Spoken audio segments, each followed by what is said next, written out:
This audio presentation of The Success Process by Landone is brought to you by audioenlightenment.com. Copyright 2017, all rights reserved. Forward. There is a divine plan for each one. To miss what that is for us is tragedy. To attain it is what we call success. In a very practical, understandable, and attainable way, this book tells its own story so well, checks you up at times so abruptly, removes so much of your habitual conceit, and so enriches your life that an introduction seems like a fifth wheel. The author shows us how we have deepened the narrow channels which limit our thinking, repress our activity, and make us unsuccessful, and then launches us out on the deep for the attainment of our ambition. He has lived and proven what he writes. William H. Mann. A star will lead you and never take you into wandering byways. It's a five-pointed star. It dares you to be free to do what you most want to do, to lead others, to render service, to demand justice. It's the star of attainment. It leads with certainty to a real pot of pure gold. Landone. Chapter 1. The only 5 factors which guarantee success. Oh, don't talk to me about how to succeed. I've read success advice in books and articles. They're all no good. Good? They're too good. Why, when I've read just what to do to succeed, I go down to the office ready to tell the president to get out, so that I may show the world what real success is. Those books inspire me. They wind me up like an alarm clock, all set for success. They make me dream Rocky Morgan Van der Gold dreams, and on each Friday, I wake up at the pay window for my 5 spots. But I interrupted. You know that dreaming of success is not enough. Men succeed because they do something, do it in a big way. Oh, I've read that you do something advice, he replied, a little irritable. But let me tell you, there's something left out. And I don't believe that very successful men know just how they succeed. They're geniuses, and geniuses can do things without knowing how they do them. For instance, I can't play the piano, but my 10-year-old sister is a musical genius. She can play any tune she hears. She can play anything I whistle. But she don't know how she does it, and she can't tell me how she does it. I am certain that these very successful men are success geniuses, and so, isn't it true that they can succeed without knowing just how they do it? Well, what George said made me think. There's something left out. Sister is a musical genius. She can play anything if I whistle, but she don't know how she does it, and she can't tell me how she does it. Gazing into a great fire, I forgot that George was there. My thoughts ran on. I remembered several people I had known, each an especially gifted genius who was able to do something astoundingly well without knowing how he did it. Geniuses are rare. In degree of capacity, they differ from the rest of us, and so perhaps eminently successful men, success geniuses, are able to succeed without being conscious of how they do it. I visioned the phenomenally successful men of today. There are not more than 30 of them. Most of the advice on success which we read comes from them. But since they are geniuses, perhaps they don't know just what makes them successful any more than a natural-born musician knows what makes it possible for him to play any air he hears without having been taught it. I remembered my friend's daughter, Margaret. She is 17. As an automobile driver, I have not seen her equal. She's a driving genius, devilishly calm and cautiously reckless. A car does exactly what she wants it to. She's a genius in driving a car, but as a mechanic, well, it would be wiser to trust my washerwoman to overhaul a car than to leave it in my friend's daughter's. Although Margaret operates a car successfully, she knows nothing of the inside parts which determine its action. Well, said George, wake up. I can see by your eyes you've got an idea. What is it? George, I replied, you've made me think. You're right. There's something left out. You need to know the process of succeeding and the means to be used. But first you need to know which factors determine success. I have been thinking of the advice which the most successful men have given us. They think that the factors which determine success are hard work, enthusiasm, honesty, persistency, and so forth. Well, these are valuable assets, but they are not the determining factor.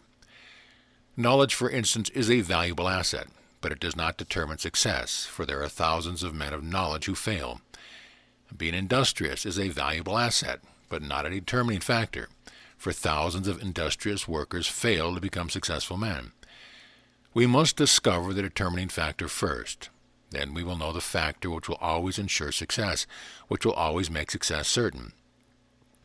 The above conversation took place in August 1915. The young man was well known to me. He was earnest, faithful, a good worker, intelligent, ambitious, but he was not succeeding. He was then 21 years old and was earning $25 a week. 4 years later, he was earning $10,000 a year. How did he do it? The content of this book was first worked out for him.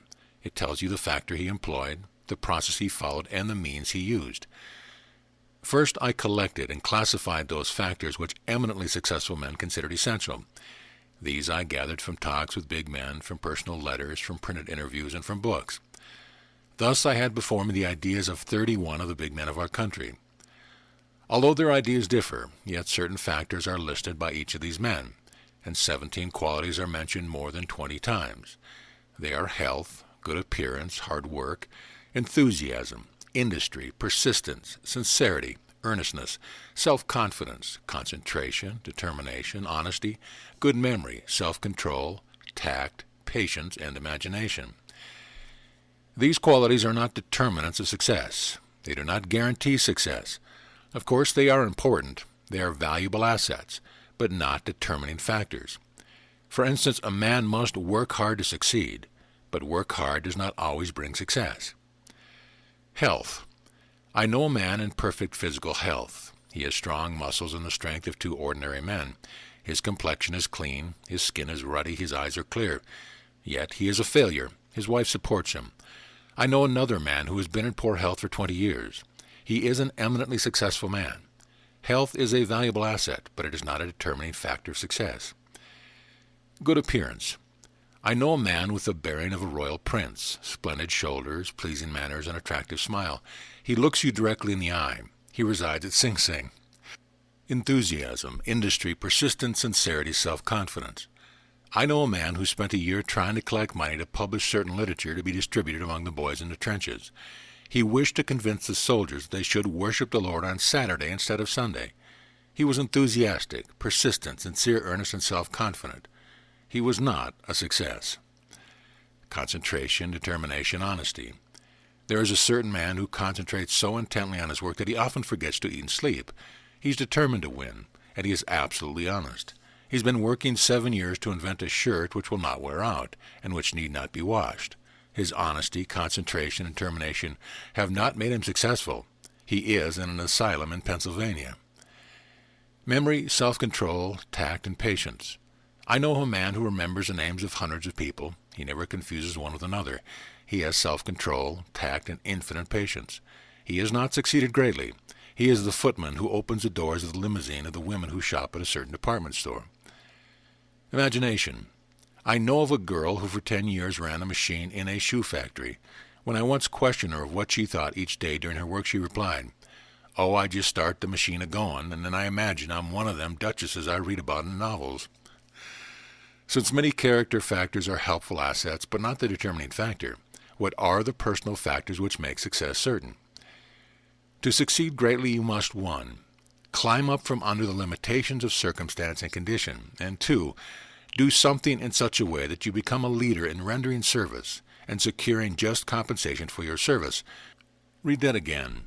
It suggests the personal factors which will make your effort successful. It also suggests the process of succeeding and the means of carrying out the process. The determining factors are 1. Freeing yourself of hindering circumstance and conditions. 2. Doing something. 3. Being a leader in what you do. 4. Rendering service to others. And 5. Securing just compensation for the service. My discovery of these determining factors was very important to the young man. It revolutionized his efforts and changed him from failure to success. It was also a great revelation to me. Previously, I had believed that success depended on determination, enthusiasm, hard work, etc. While these are essential in succeeding, but they are not determinants of success. Assume that I wish to be successful in producing a light green colored oil paint. White leads as the basis and linseed oil as the medium are valuable assets. A basis and a medium are essential. But I can mix a new batch of white lead and linseed oil every day for a year and fail to produce a light green paint. White lead and linseed oils are essential in making a light green paint, but they do not determine greenness. Green pigment is the only factor which is a determinant in producing a green paint. To be successful in producing a green paint, I must use a green pigment. So it is in determining success. Hard work, honesty, enthusiasm, etc. are valuable assets. You cannot succeed without them. But they do not determine your success. Hence my discovery of the 5 determining factors was a great revelation to me, and it is most important in the attainment of success. So also I was astounded when I worked out the process of succeeding and the means to be used. I found that the process usually employed may succeed now and then, but that it does not make success certain. And I found that the means, which is the least used, is the most efficient. These I present to you in succeeding chapters. To begin the change which will lead you success, consecrate yourself to the use of the 5 determinants of success. If you dare to free yourself from hindering circumstance, if you do something in such a way that you make yourself a leader in your work, if your work is of service to others, if you dare to secure just compensation for your work, then you are a success. Let us commit freedom, the daring to overcome the limitations of circumstance and condition and express yourself, is the first determining factor. Action, doing something, not merely thinking about it or dreaming of it or wishing for it, is the second. Leadership, doing your work better or more rapidly or more efficiently or more effectively than others would do it, is the third. Service, doing your work in such a way that it renders service to others, and then in addition, giving service, is the fourth. Justice, the art of securing just compensation for the service you render, by the way you deal with people and by the means you use in doing so, is the final determining factor which guarantees success. Chapter 2. The process of vivid thinking which makes success certain. God created earth, and it was an empty void. But when he thought, dry land, sea, grass, herbs, fruit trees, fish of the sea, fowls of the air, and all living creatures, then his earth became an actuality. When you vaguely think, I desire those things which will fulfill the aim of life, your earth remains empty and void.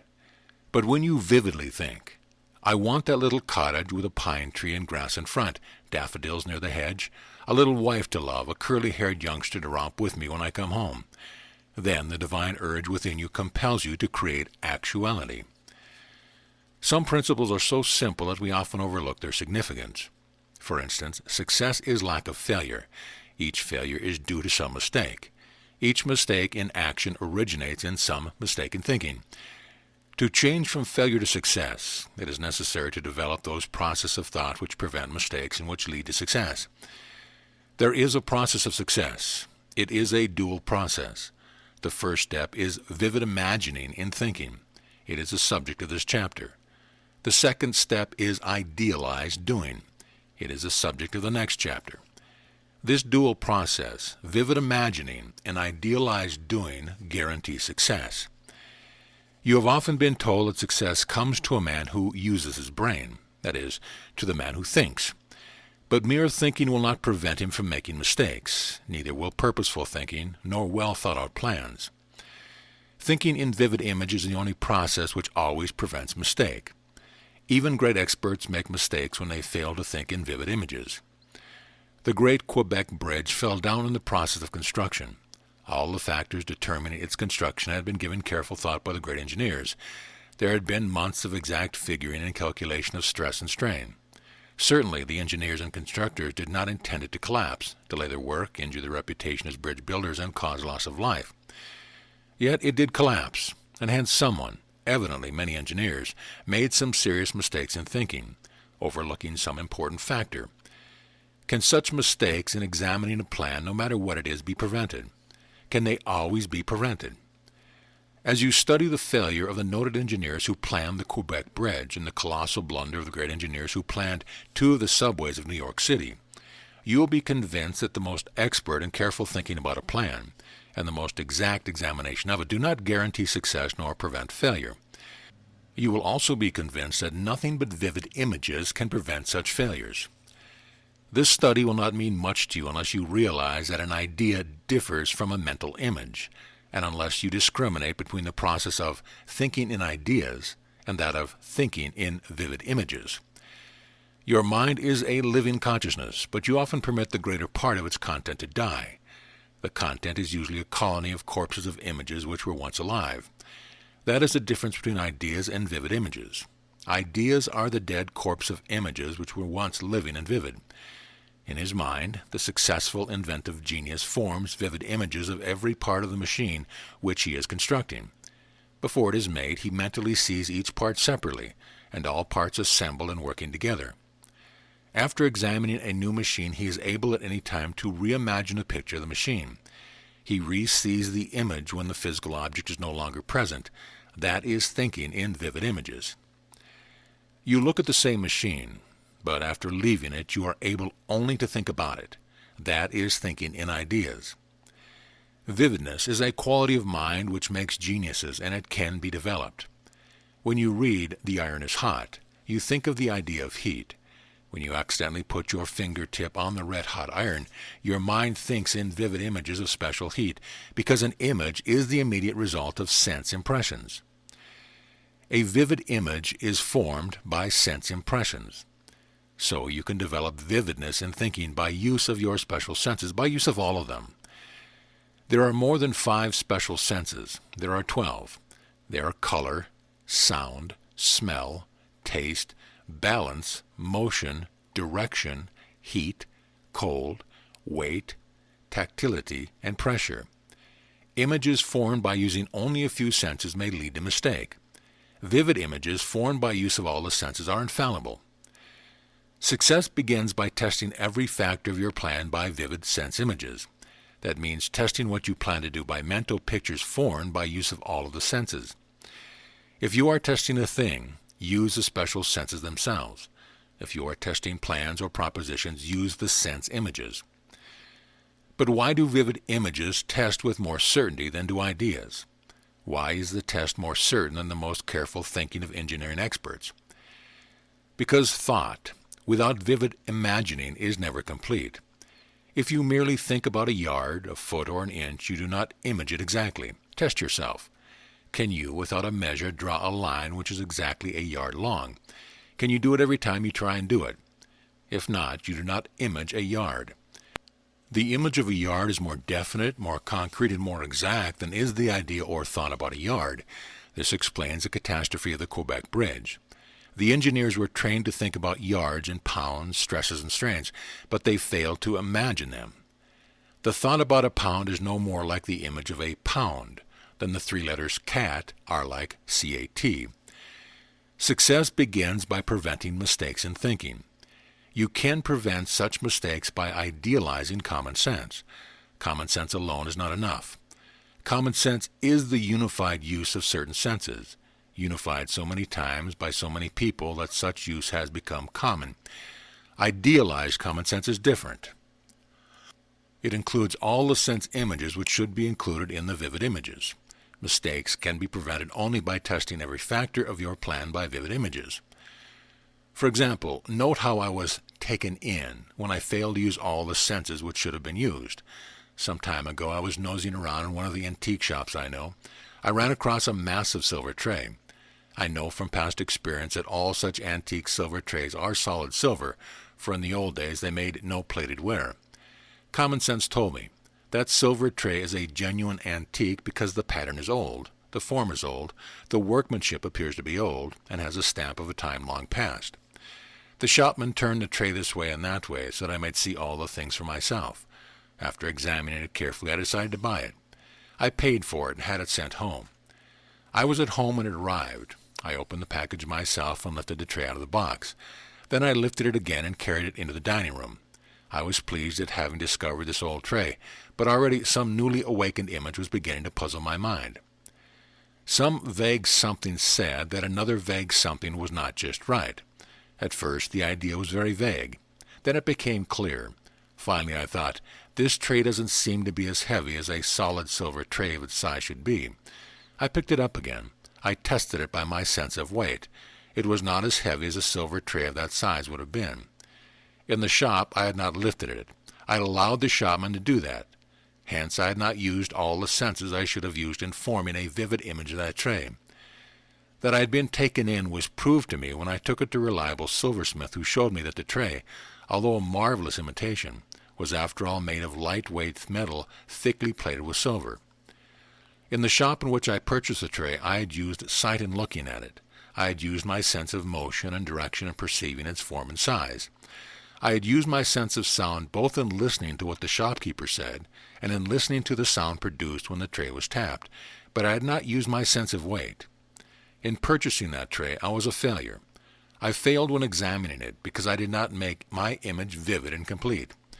In subsequent chapters, you will discover the use of the special senses is the only certain means of success in buying and selling. This is important because the process of buying and selling is a part of every effort in attaining success. The first step in the process of success is vivid imagining, with special emphasis on the vividness of the images. This is very important because every idea or thought or judgment is based upon mental images. If the images of your thoughts are not vivid, make them so by adding more special sense qualities. In other words, train and develop your special senses. It is important that you do so, for the success of every step of your thought and action depends upon vivid imagining. I am not basing this assertion upon a pet theory, but upon the phenomenal success of those who have used vivid imagining and the sad failures which have come to some of the biggest men in the world when they failed to think in vivid images. Note this colossal failure made by scores of expert engineers. For 6 years, several great engineering experts were engaged in planning and constructing the dual subway system from the center of New York City to Queens. One of the lines runs under the East River at 42nd Street. The other runs under the river at 16th Street. The two join at the Bridge Plaza in Queens. The engineers of the two great companies worked together for several years so the track extending from this junction out on Long Island might be used for cars for both companies. Yet all the engineering plans and careful inspection and checking up on blueprints, all the figuring of details by experts, and all the reviews of figures made so that the engineers might be certain that every factor was correct, did not prevent one of the most ridiculous and stupendous failures which has ever been made in engineering construction. Remember that this mistake was not made by amateurs. It was made by scores of engineering experts and by hundreds of assistants and mathematicians who had years of engineering experience. This is the stupid mistake which was made. Concrete beds were laid for the rails. Concrete stations were built, and since the gauges of the cars on both companies, that is, the distance between the wheels, were exactly the same, every one of those experts thought that it would be possible to run the cars on both companies on the same track. They continued to think this for 6 years. But after all the concrete work of miles of subway had been finished, after the platforms had been laid, after one company had been using the line for a year and the tunnel of the other company was nearly completed, then and only then it was discovered by someone that, although the wheels of all cars were equidistant, the floors of the cars of the two companies were not the same in width. If the station platforms had been made wide enough to permit the wide cars of one company to pull into the station, then when the narrow cars of the other company pulled in, there would have been an 8 to 10 inch space between the platform and the cars. This, with tens of thousands of people stepping on and off cars daily, would mean that the number of accidents would be greatly increased. Hence it became evident that it would be necessary to, 1, to lay 2 sets of tracks, or 2, tear down the concrete construction work on the platforms, making them wide enough to permit the wider cars to enter the station, and adapting them to the narrow cars by adding sliding floor edges to each platform, so that the edges could be slid out each time a train of narrow car pulled in. This gigantic failure, ridiculous if it were not so serious, was the result of well-thought-out plans, carefully estimated, every detail of which had been figured out by some of the greatest civil engineers in the world and checked out by expert mathematicians. Vivid imagining would have prevented a mistake. If only one man, of all the hundreds of engineers employed during the 6 years, had vividly imagined nothing else but the 2 kinds of cars, if instead of thinking about the cars, he had vividly imaged them, imagining the front or the back ends of the 2 kinds of cars, he would have seen that the bodies of the cars of one company were a foot wider than the body of the cars of the other company, even though the wheels of each car were the same distance apart. And more, if he had vividly imaged these cars running along the tracks and pulling into the station, he would have seen that 2 cars of different widths could not enter the same station with platforms a fixed distance from the rail. The most expert thinking and planning without definite, vivid imaging often leads to failure to imagine any one part. If it is only the end of a car, then the building of an entire subway system may result in stupendous failure and cost of millions of dollars to remedy the defect. I write almost nothing about reasoning and judging, and I omit these subjects purposely. If your imaging is vivid, you cannot make a mistake in reasoning or in judging. Yet what thousands of failures have resulted from mistakes in selection of plans, processes, propositions, and people due to lack of vivid imaging. The saneness and safety of all thought processes depends on the completeness of the vivid images which form your thought. Vivid imagining is the thought process which always wins success. Since vivid imaging builds new structure in the brain, extraordinary results are attained when one is trained by vividly imaging the process of doing that which one wishes to learn to do.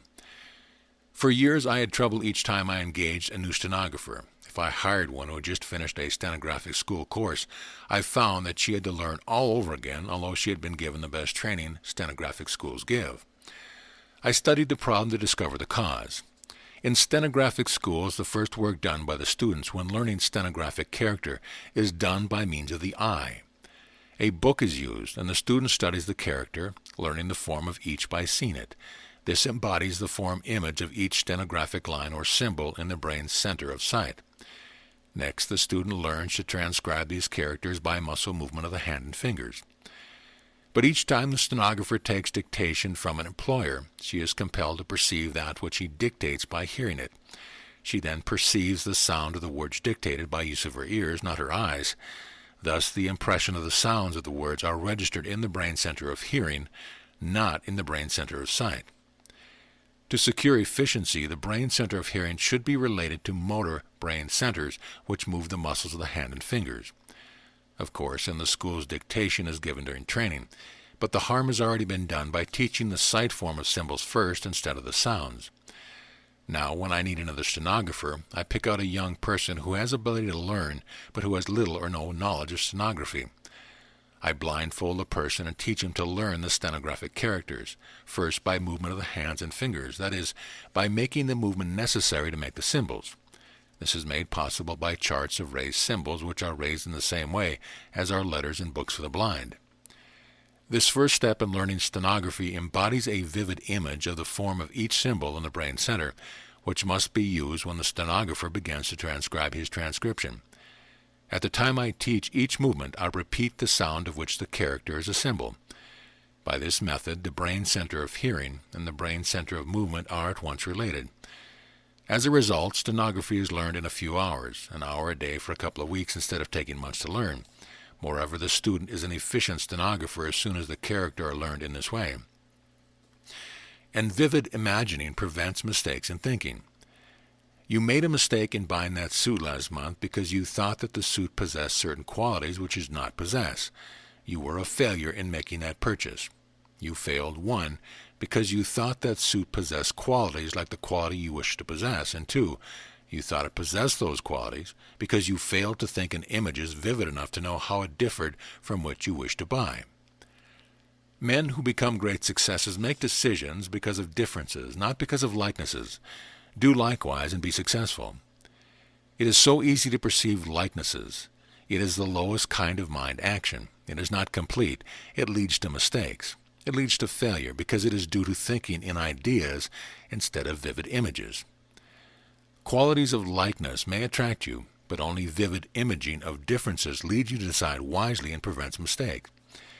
You are a young man. You like a certain friend of your sister.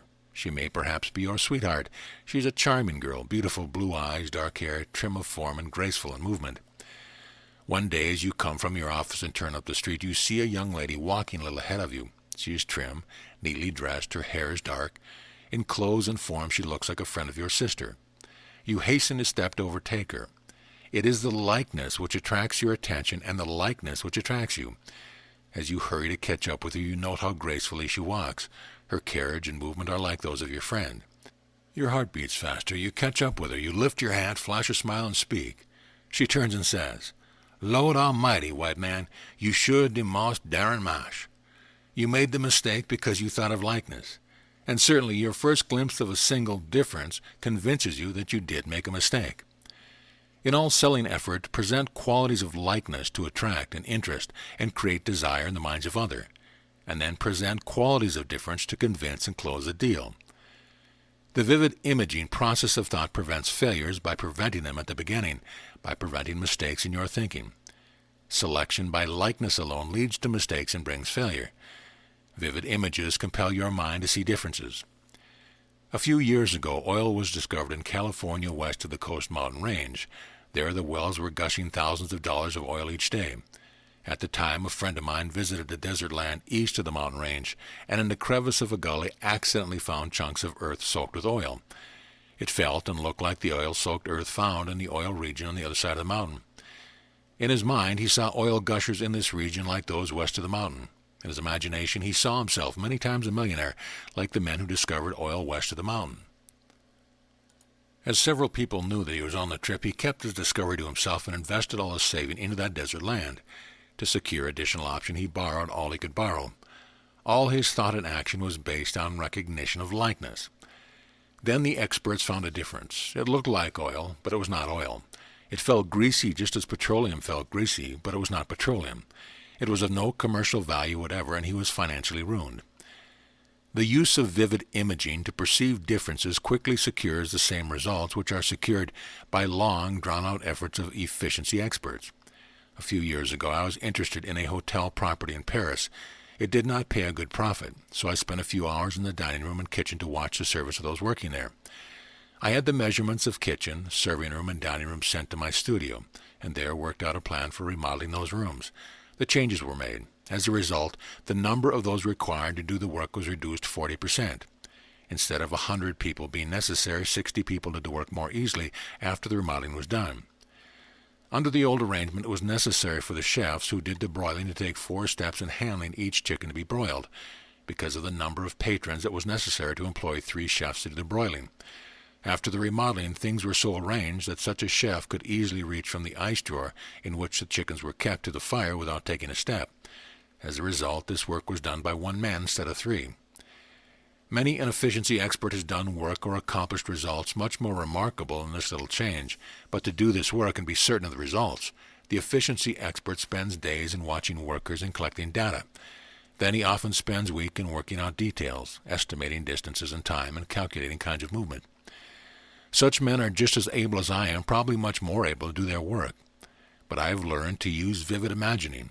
And so, spending only a few hours in watching people move, I could carry back to my study a vivid image in my mind, an exact mental image of just what each employee is required to do and how he did it.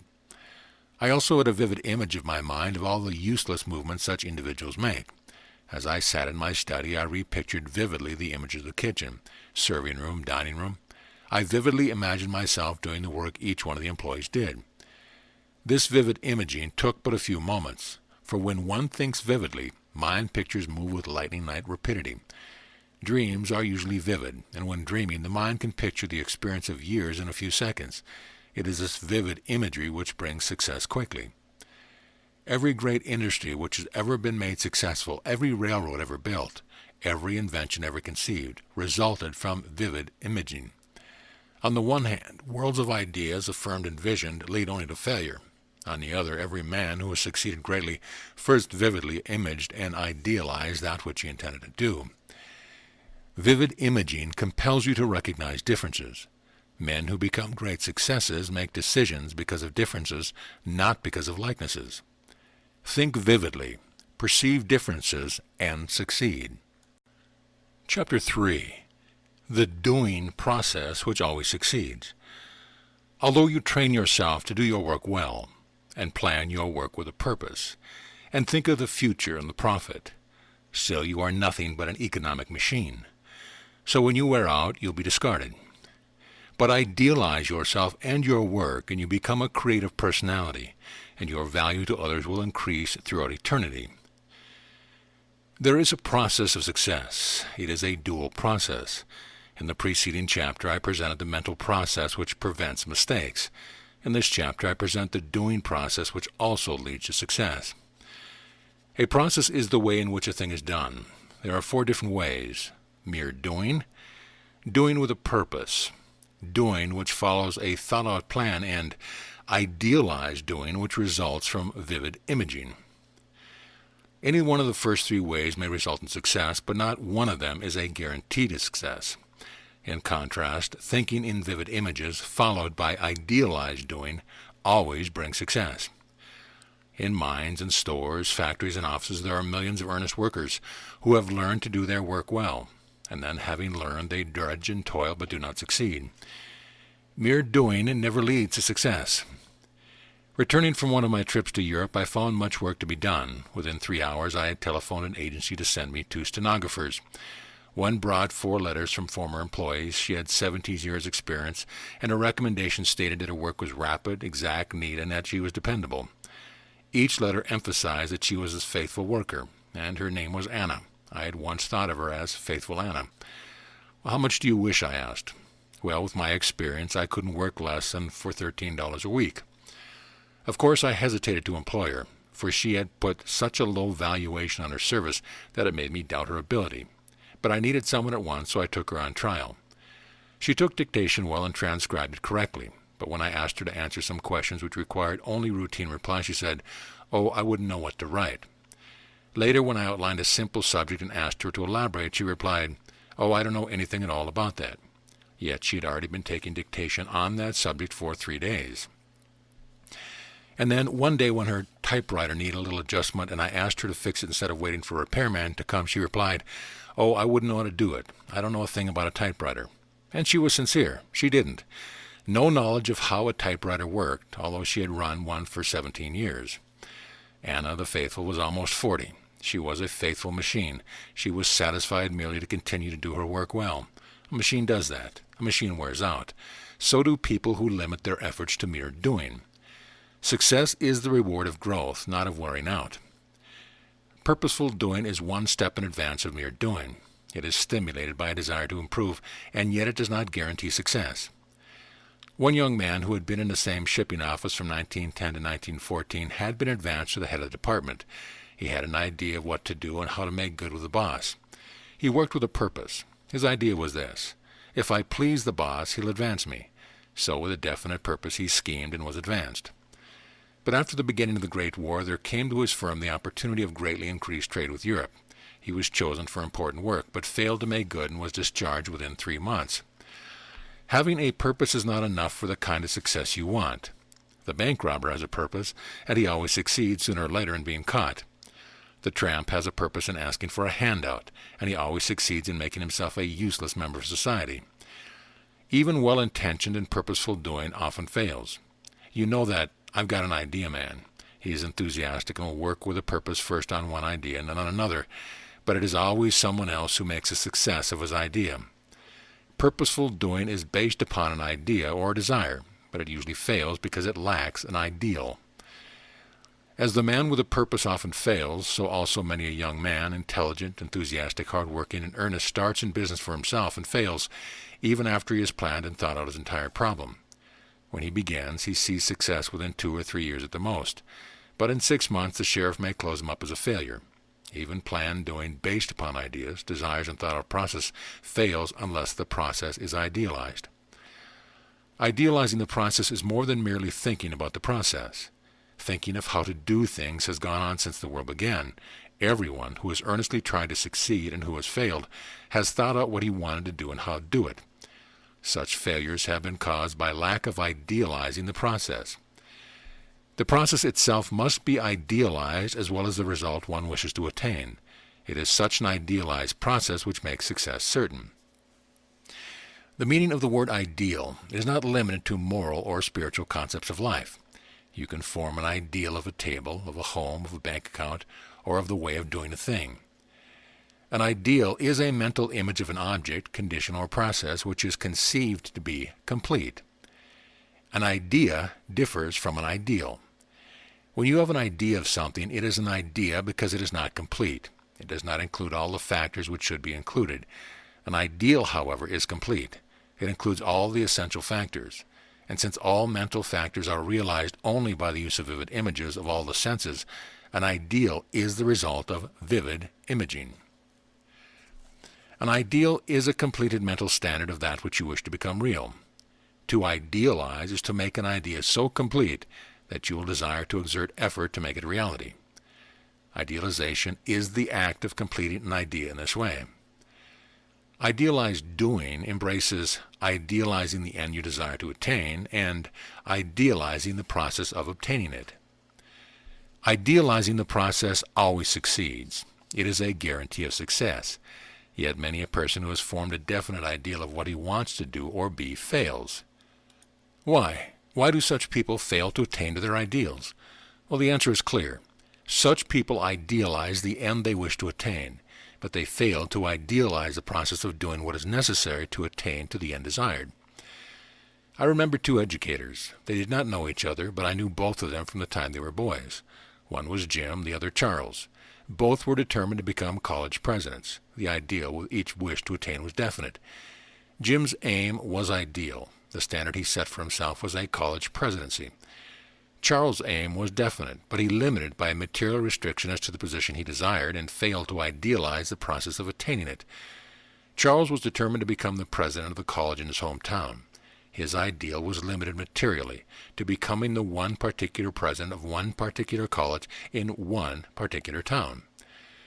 Both Jim and Charles became noted in their college work. Both became college professors. Jim took one good position after another, always idealizing each position as a leading to the presidency of some renowned college. He succeeded in attaining to his ideal. Charles, however, kept his eye on that one particular college in his hometown. He failed to idealize the different positions which were offered to him, and did not take advantage of such positions, fearing that they would take him too far away from the goal of his particular ideal. There was no reason why Charles should not have become a college president, except that he failed to idealize the steps of the process of attaining to what he desired. So, depreciating the position offered, he again and again refused positions which would have led to college presidencies. Thousands fail to attain to their desires because in attempting to make their aims definite, they restrict them as to time or condition. The ideal of the end you wish to attain should be definite, possible, and worthy. But if you restrict it, you will probably fail to attain it. If you are an architect, did you not as a boy long for the time when you could be a policeman? If you are a banker, did you not as a boy dream of the time when you'd be a locomotive engineer running the train through your village? If you are a minister, did you not as a boy idealize a circus clown and train to become one? You did not attain the restricted ideal which you set up for yourself, yet you attained your unlimited ideal, the ideal of doing something important and being someone worthwhile. Life teaches one great lesson. When you idealize the process, the ideal you attain seldom comes dressed as you expect it to be dressed.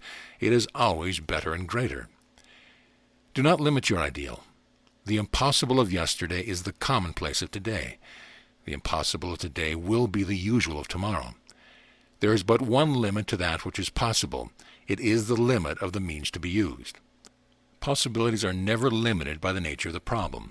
If you go to the top of the highest apartment building in Chicago and shout with all the power of your lungs, you will, by such means, fail to communicate with me in New York City. But you fail only because of the means you use, not because of the nature of the problem. The problem is one of communication. Its possibilities are unlimited, so it is with every problem. Nothing limits you unless you limit the means you use. Thinking out the process may fail, but idealizing the process will always succeed. A few years ago, an additional main-line subway was opened for use in New York City, and also a crosstown shuttle connecting the old subway with the new one. A new routing of passengers was necessary. More than 1 million people were compelled to learn to travel over new routes. For days before the new system was put in operation, the newspapers carried columns of descriptions of the new system and how to get from one point to another. Most of the people of New York read the directions before the opening. Hence they had ideas about the new routes and they thought about them, but probably not 1 in 100,000, when he read the directions again and again, idealized the process of using them. On the day of the opening, intelligent men and women crowded and jammed each other. They went where they did not wish to go. Many who had known New York City all their lives got lost. The jamming was so great at 2 transfer stations that women fainted, and so many were seriously hurt that it was necessary to close the crosstown subway for a month to prevent accidents, to prevent intelligent people from hurting each other because of their confused mob action. More than 1 million people lost their heads, and all of this confusion, trouble, injury, and delay could have been prevented if they had spent but 5 minutes in idealizing the process of traveling on the new subway. I took a description of the routes from a newspaper and read it carefully. Then I closed my eyes to idealize both the old and the new route. I idealized myself using the new route from my home to my office. I idealized myself riding on the cars, changing where descriptions explain that changes should be made. I idealized every bit of the journey to my office door. Then I idealized one trip after another to other parts of the city, until I had seen myself using every new and every old route of the subway. After this, it was impossible for me to be confused, impossible for me to make a mistake. Millions of others thought of the new routes, but certainly very few consciously idealized themselves traveling over them. Yet every individual in New York could have done so in 5 minutes if each had been in the habit of idealizing the process of doing so. The foregoing illustrates what I mean by idealizing the process. It makes the ideal of doing the thing complete in your mind before you actually do it. The success of idealizing the process in creating new things is shown in the first story which follows, and the efficiency of work due to idealizing the process is shown in the second. Idealizing the process creates inventions. 100 years ago, the only efficient instrument for cutting hay and grain was the scythe. The actual scythe with a long curved blade attached to a double curved handle. Many had tried to improve this instrument by sticking to their ideas and thoughts of the reality. They devised many different machines with curved blades 2 or 3 times as long as that of the scythe, to be swung by machine power instead of arm power. All these efforts failed, although each of the men had ideas, desires, and thoughts about what he was doing wanted to do. Then one man with an idealizing attitude took up the problem. He no longer thought of the actual instrument used to cut grain. In his mind, he idealized all the different process of cutting and all the different instruments which had been used for cutting. He took the problem out of the realm of reality into the realm of ideality.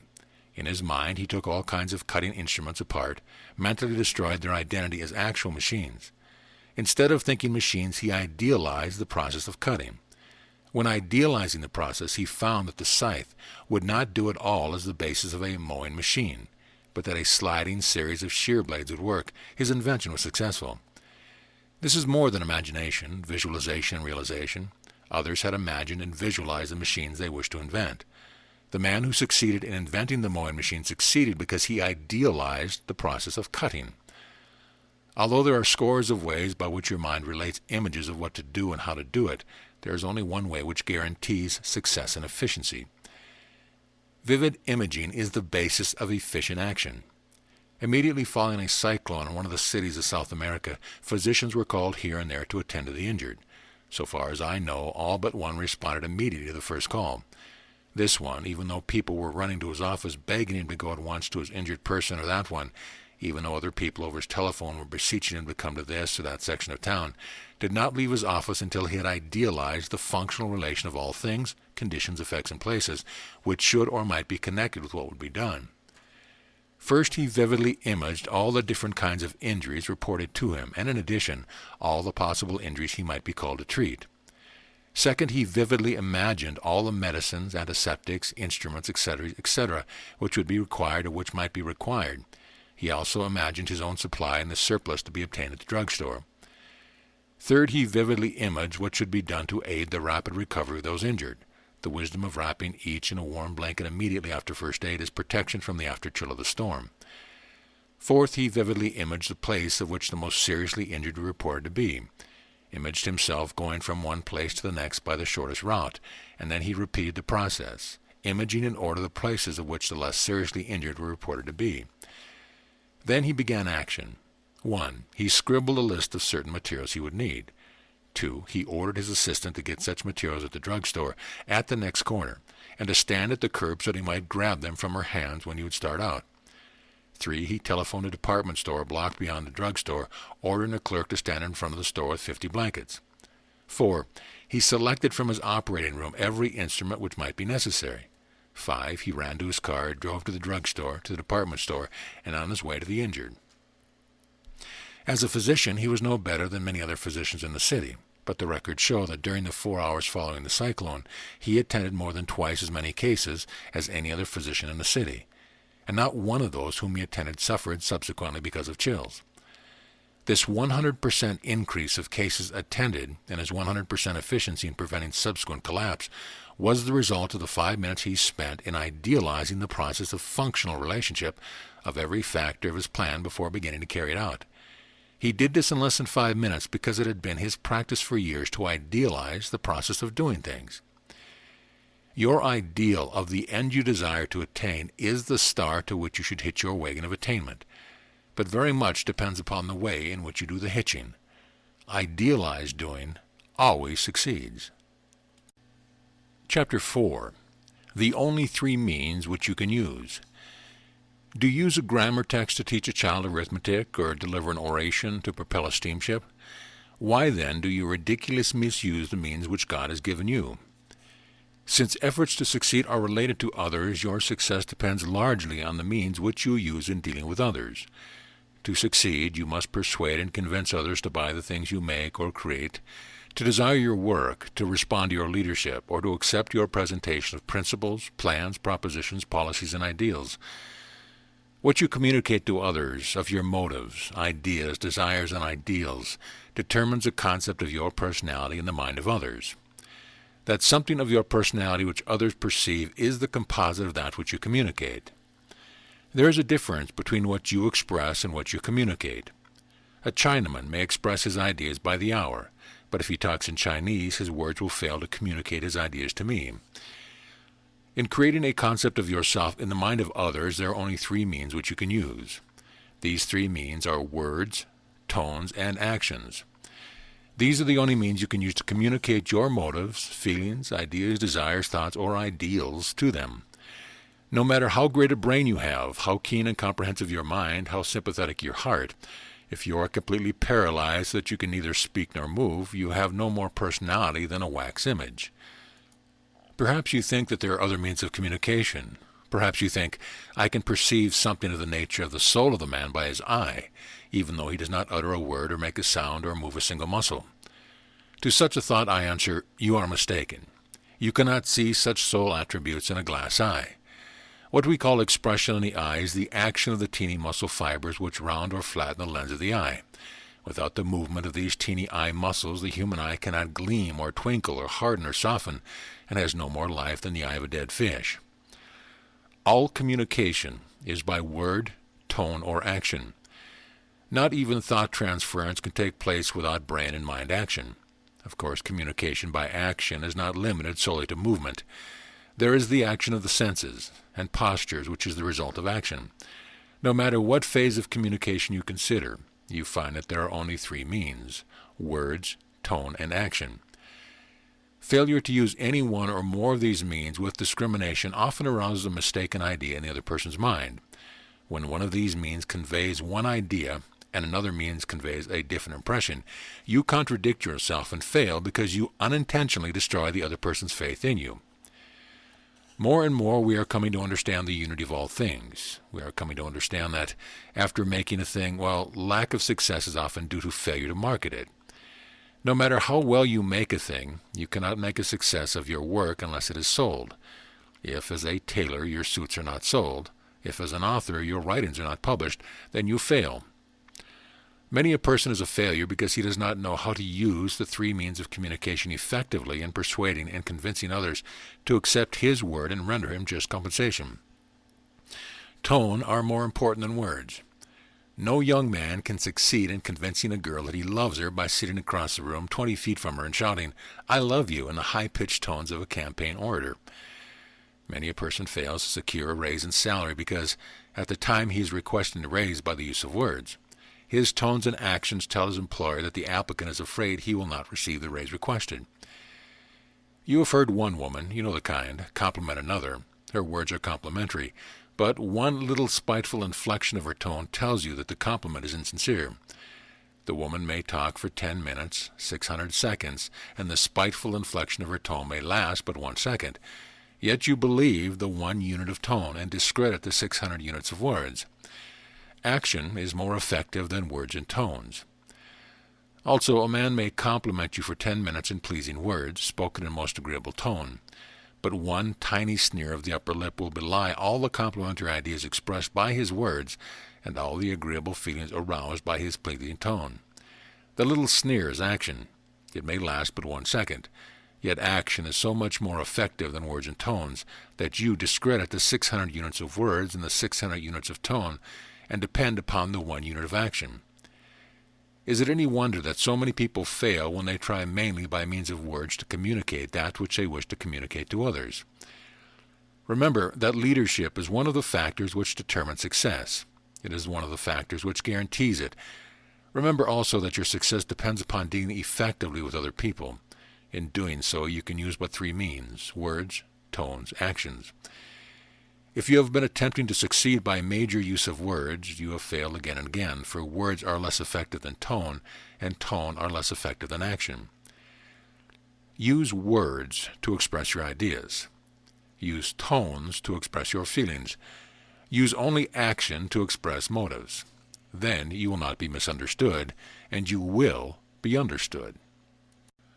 Chapter 5. The tone you can use to persuade and command. He sat in a high-backed chair, erect and rigid, the palm of a hand on each knee, like an Egyptian statue, while she, with graceful ease, reclined in a luxurious chair 20 feet away across the room. "I love you, I love you, I love you," he shouted in a high-pitched auctioneer's voice. He shouted it 138 times, yet she did not lovingly respond. He failed to win her. It is not the words you use, but the fonts of your voice which win others. "One thing I like about Charles," said his sweetheart, "is that he's always the same. He never loses his temper." To which Charles' sister replied, "Lose his temper? Oh, no, Charles never does that." And the sweetheart began to wonder if she knew as much about Charles as she thought he did. In words, the sister said, "Oh, no, Charles never loses his temper." But her tone said, "You sweet, simple little dearie, Charles does lose his temper, and when he does, well, it's a cyclone. Just wait until you're married to him." Since words and meaning conflict, and since 1 unit of tone is more convincing than 600 units of words, it is wise to make use of tones. The mental tone actually fits to gain attention. "Hear ye," is used in the courtroom to gain the immediate attention of everyone in the room. This mental tone is a fighting tone. It does not suggest a physical fight, but a conflict of ideas. Unless you wish to stir up opposing ideas, avoid using it except when necessary to gain immediate action. The feeling tone is the brotherhood tone, the comradeship tone, the "I want to do you a good turn" tone. To be effective, it must be without any hint of fawning or pleading. In the mind of the listener, it awakens willingness to be persuaded. To determine its pitch and quality, imagine yourself talking to your young son, expressing your love and kindness. Then fit your tone to your feelings, and you can discover the correct pitch and depth of the emotive tone. Keep it manly and strong. It is the attracting, harmonizing, and winning tone. The power tone is used to command and direct successfully. It is lower in tone than the mental tone and lacks the winning quality of the feeling tone. Direct commands and words often arouse opposition, but soft words and strong power tones awaken no such opposition. The power tone communicates the command which will be obeyed. Persuading and convincing are factors of the art of selling. Selling, in its larger sense, is the basis of human relationship.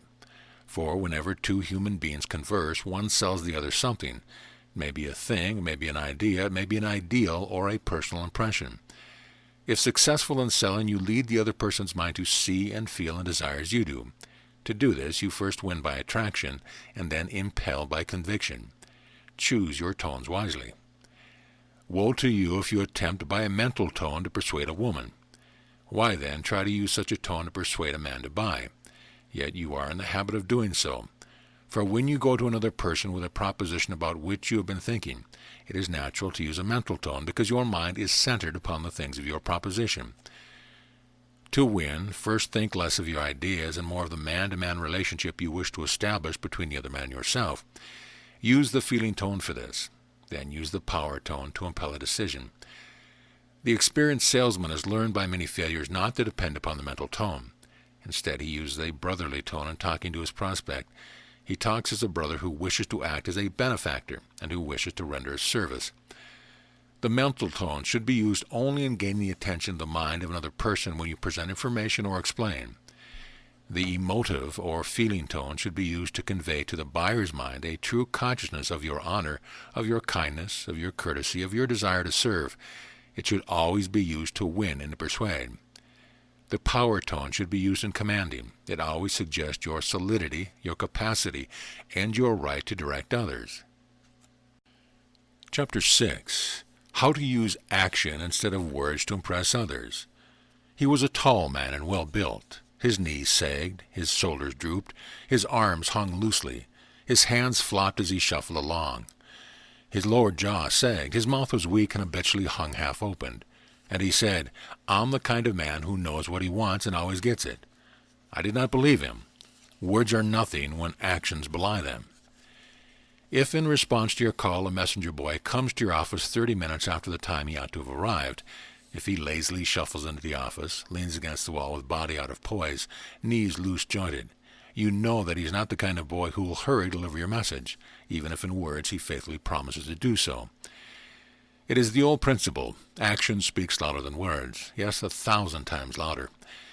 Just as a boy's movements convince you much more than his words do, so also your movements convey to others much more than do your words. Some years ago, a very successful salesman was presenting a proposition to a board of directors in the city of New York for the purpose of securing a large contract. I happened to be present as a guest of one of the directors, because my advice was sought on another matter which was to be taken up by that same afternoon. The salesman was a good talker. His proposition was good, and his presentation, so far as words were concerned, was clear and definite. But it was evident from his eye action that he was much concerned about how the members of the board were receiving each point which he made. He kept an eagle eye on every one of them, and he did it in too evident of manner. Although his proposition was good and his presentation excellent, the board postponed making a decision until the two other men with similar propositions could be heard. The first salesman lost out, and a quiet, unassuming man won the contract, although I felt certain that the conditions presented by the first man were the better. Later, in talking to my friend, I inquired why he had voted to give the contract to the second salesman. He shrugged his shoulders and replied, "Well, really I don't know, but damn it, I don't like the way that man looked at me. I felt as though he were trying to pull a game on us, although I must admit his proposition did seem all right." The suggestion of the posture of your body is more powerful than the words which you utter. If your posture contradicts your words, others will not believe your words. No matter how much a man talks about his vitality, you disbelieve him if he drags himself around, back bent, shoulders stooped, and head drooping. As the postures of others make an impression upon you, so your posture communicates something to others and influences them. Since success depends upon dealing with other people, even the way you stand is important. Posture suggests mental balance or lack of it. A man of normal mentality controls his body and knows that he can control it. Such a man is able to stand with his weight upon one leg at a time, leaving the other leg free that can easily take a step forward, backward, or the side. When there is a mental and moral balance, there is a physical balance. If when you walk you shift your weight easily from one foot to the other, others subconsciously feel that your mind controls your body and they consider you a man of balanced mind. In contrast, the bum who frequents a street corner shoves his hands in his pocket, stands with spread legs with his weight on both of them. He uses his legs as physical props, always indicating that he has not the mental or moral power to control and balance his body. Recently in a bookstore, I saw a retail salesman fail because of his posture. He was trying to sell a book on international law. He was trying to impress the customer with his knowledge on the subject. He asserted that he himself had read the book and that he considered it the best book on the subject. But he stood with legs at least 1.5 feet apart, the weight on both legs. And I saw the customer's eyes go back again and again to the body of the salesman. Even though the customer was unconscious of what affected him, the lack of poise killed the sale. The customer actually wanted to buy a book on the subject. He was not a student of law. He had no definite opinion as to the authority of the author, but authority as represented by the salesman's poise was unbalanced authority. To make certain of my conclusion, I casually entered into conversation with the customer while he looked at other books. I led the talk back to the subject of international law and the salesman. Referring to him, the customer said to me, "I don't know anything about the subject, but he knows less than I do. I don't believe he has ever read the book." And the truth is this. The book salesman had read the book, and he does know a great deal about books on international law. He told the truth with his words. He lied about himself by means of his posture, and the customer believed the posture instead of the words. If your posture contradicts your words, the other man will believe what your posture tells him and discredit whatever your words say. Stability is suggested for use of large muscles. Too frequent use of the little muscles, wrist, finger, ankle muscles, indicates quickness, but also changeability and instability. The predominant use of the large muscles, hip, thigh, arm, and leg muscles, indicates strength, stability, and consciousness of power. Walk like a king among men, strongly tensing the back thigh muscles that you seem to be pushing the earth away from you at every step. Action is so powerful as a means of communication that when you see a man walk with a long, free stride, swinging his legs from his hip, your mind compels you to think of him as a man of power. If, when talking of a big proposition, you emphasize it by light, easy, and effeminate gestures, the other man will think that you are not a substantial individual upon whom he can depend, and he will think of your proposition as he thinks of you. If your words say one thing about you and your tone or action say another, others lose confidence in you. A splendid young man who had been a telegrapher for 6 years went to a millionaire with a very good proposition. He called 5 times, but the wealthy man refused to cooperate with him. To me, the man of wealth said, "The proposition seems all right, but the young man's too changeable. He's not dependable." The young man was stable and dependable, but something which he did while presenting his proposition told the millionaire a falsehood about the young man. Operating a telegraph key for years had become a habit, and the young man's fingers were always moving, tapping something whenever he talked. The habit told lies about him. For 3 days I trained the young man to keep his hands and fingers quiet, so that he would appear as he really was, a calm, reliable, dependable young man.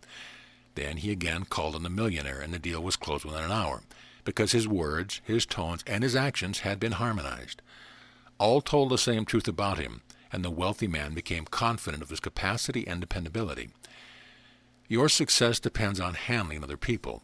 The degree of your success depends on the impression of yourself which you convey to the mind of others. Action is the most powerful means of communication. Poise is the result of action. It is the means which creates the most stable and lasting impression. If you stand with your legs spread from side to side, you give others the impression that you are not sure of your position, or that you are afraid you cannot maintain it. No man stands thus unless he subconsciously desires to prop his own mind by physical props. In other words, such a pose indicates that the man self-consciously fears his ideas or decisions are not strong enough to stand on their own merit, or he fears he is wrong and that you will find it out, or he fears that he cannot win you to accept his plan or proposition. A slouching attitude gives others the impression that you lack energy. Such an attitude tells the other man that you have not sufficient energy to carry out what you determine to carry out, or it tells him that you are too lazy to use the energy you have, too lazy to use enough to turn your ideas to actual success. If you stand in a slouching attitude, or with legs spread from side to side, when giving direction to others, or when talking of your proposition to other people, then you get the impression that you are afraid your directions or command will not be obeyed, or that you are afraid you cannot fulfill your promises, or that you are afraid you will find out the weaknesses of your proposition. There is, however, one pose which conveys to others a true impression of your faith in your success, of your courage, of your certainty of success, and of your consciousness of power. It is this: stand with one foot in front of the other, and a little to one side, and bear the weight of your body on one limb at a time, so that you have a good base for balancing the body. This makes the other person feel that you are so strong mentally that you can easily balance your body on one foot and keep the other ready for action. It gives the impression that you are both stable and energetic, that you possess both these qualities at the same time. If your pose lacks a suggestion of perfect balance, it limits you and gives others false impressions of you. Change to the perfect balance by consciously practicing the balanced pose and consciously thinking of what you are doing every moment of your practice. This means more than thinking of it when you begin to exercise and then forgetting it and continuing without conscious attention. Consciously think of every moment of the exercise, every moment of the practice. This is what brings quick change, complete change, and permanent change. The pose of the head is powerful. Not many years ago, I asked an American woman this question: what is it that gives the greatest impression of personal worth? She was known throughout the world as a woman of influence in national, international affairs. She was a woman of great wealth, social prestige, culture, and renowned beauty. Imagine my surprise when she answered, "It is not wealth, nor beauty, nor position. It is the pose of the head." Mere lifting of the head upward, holding it up, and easily balancing it gives the impression of adding another inch or two to the height of the individual. This increases the impression of life and vitality. This impression of life and vitality created in any other person's mind is not limited to impressions of physical power. The mentality of the individual and his character are judged by this indication of virility. What is your impression of a man whose shoulders droop, whose head hangs forward to one side? How different it is from your impression of another individual who stands erect, with head up, accentuating the lifeline of the body and the strength of mind and virility of character. If the pose of your head limits your efforts by giving others a poor impression of you, change it. Practice before a mirror. Make your practice conscious and discriminative. Continue the practice until, with a book on your head, you are able to walk about your room without the book slipping off. Continue this practice until you can carry a book thus without feeling stiff and tense while doing it. Then the pose of the head will be erect and your carriage easy. If you have limitations of form, features, or bearing, overcome them, not only by thinking of what you want to be, but by action. To more truly impress others, make your facial features express and communicate your cheer and joy and your fellow feeling for others. To develop yourself, carry your body and your head in such a way that their activities react on the brain center and produce actual changes in your brain. By such practice, your desire and your effort become permanent and habitual, so that you appear at ease even when you are making a conscious effort to convey a true impression of yourself. Superiority is suggested by action. To give others the best impression of yourself, your activity, your energy, your endurance, train your body to the erect, upright posture, so it will always tell the truth not only about your character, but of your proposition as well. You never can succeed in leading others unless you make them feel that you are superior. If you say it in words, others will call you a bluff or a conceited fool. There is a better way. Every man of power easily balances his head on his shoulders and holds his head well. The habitually uplifted head gives an impression of superiority which no man in the world can withstand. Chapter 7. Phenomenal Selling by Means of the Senses. He was a good sales talker, a clerk behind the counter trying to sell me some candies. He said they were excellent sweets. My taste told me they were rancid. He said they were delicious. They smelled oniony. He said they were soft and fresh. My sense of pressure told me that they were like marbles. I did not buy them, and you would not have bought them, for every soul buys because of the evidence of its senses. Why then bother much about sales talk? You would not buy a watermelon if it were shaped like a tin dipper, or if it were as small as a hen's egg, because your senses of motion and direction tell you that its shape and form and size are not right. And you refuse to buy the watermelon which sounds like lead when you tap it because your sense of sound tells you that it is not ripe. I buy by use of my senses. So do you. The other day a coffee salesman tried to sell me a certain brand of coffee. He talked at length, asserting that it would make a coffee beverage possessing body, taste, and aroma. He was a good talker, and I believe he was sincere. But when in coffee countries I had been taught how to judge the age of coffee by the sense of smell, and I refused to buy. A half hour of words could not convince me that the coffee was fresh. When you are buying a shirt, you feel its material between your thumb and finger, and if your tactile sense tells you that the shirt is made of cloth as rough as cotton, and if your pressure sense tells you that its fibers hard as pig's bristles, you refuse to believe that it is a silk shirt, even though the shopkeeper positively assures you by means of words that the shirt is pure silk and all silk. Words are valueless when contradicted by the action of your senses. You buy because of the action of your senses. So does every other person in the world. Since you buy because of the action of your senses, and since the other person buys because of the action of his senses, why depend on sales talk? If you desire phenomenal success as a salesman, lead the other person to use his senses. As a human being, he buys for the same reason you do, by conviction determined by sense action. Your words will count for nothing with any intelligent man unless your words are backed by use of the right senses. But you can, if you know how to use this means, lead the other person to persuade and convince himself by his use of his own senses. Use of the senses always succeeds. Only a short time ago, a very wealthy New Yorker who already owned 7 automobiles purchased 3 more cars merely because an appeal was made through his tactile sense. 2 or 3 salesmen had been trying to sell him new cars, but he saw no special reason why he should buy, although his income was such that he could have purchased 20 new cars without being inconvenienced. One salesman, who had gone to him again and again, was on the point of having given up because he had found no appeal sufficiently strong to make the man desire to purchase even 1 new car. And so the young salesman came to consult me. During our conversation I became convinced that his appearance, his manner, his sales talk, his tone, his posture, and his movements were all fairly good. I knew that the car which he was trying to sell was a good car, and I knew that the other man could afford to buy it. "How have you tried to sell it?" I asked. "Why, I emphasized every good point about the car. I tried to do it as clearly and concisely as possible, but he seems to have no desire to buy any more cars." Then I answered, "You need to create desire, and desire is aroused not by words, but by sense images. Sense images are most vivid when aroused by direct sense action. Have you tried that?" "Don't even know what that is," he replied. "Then I'll explain.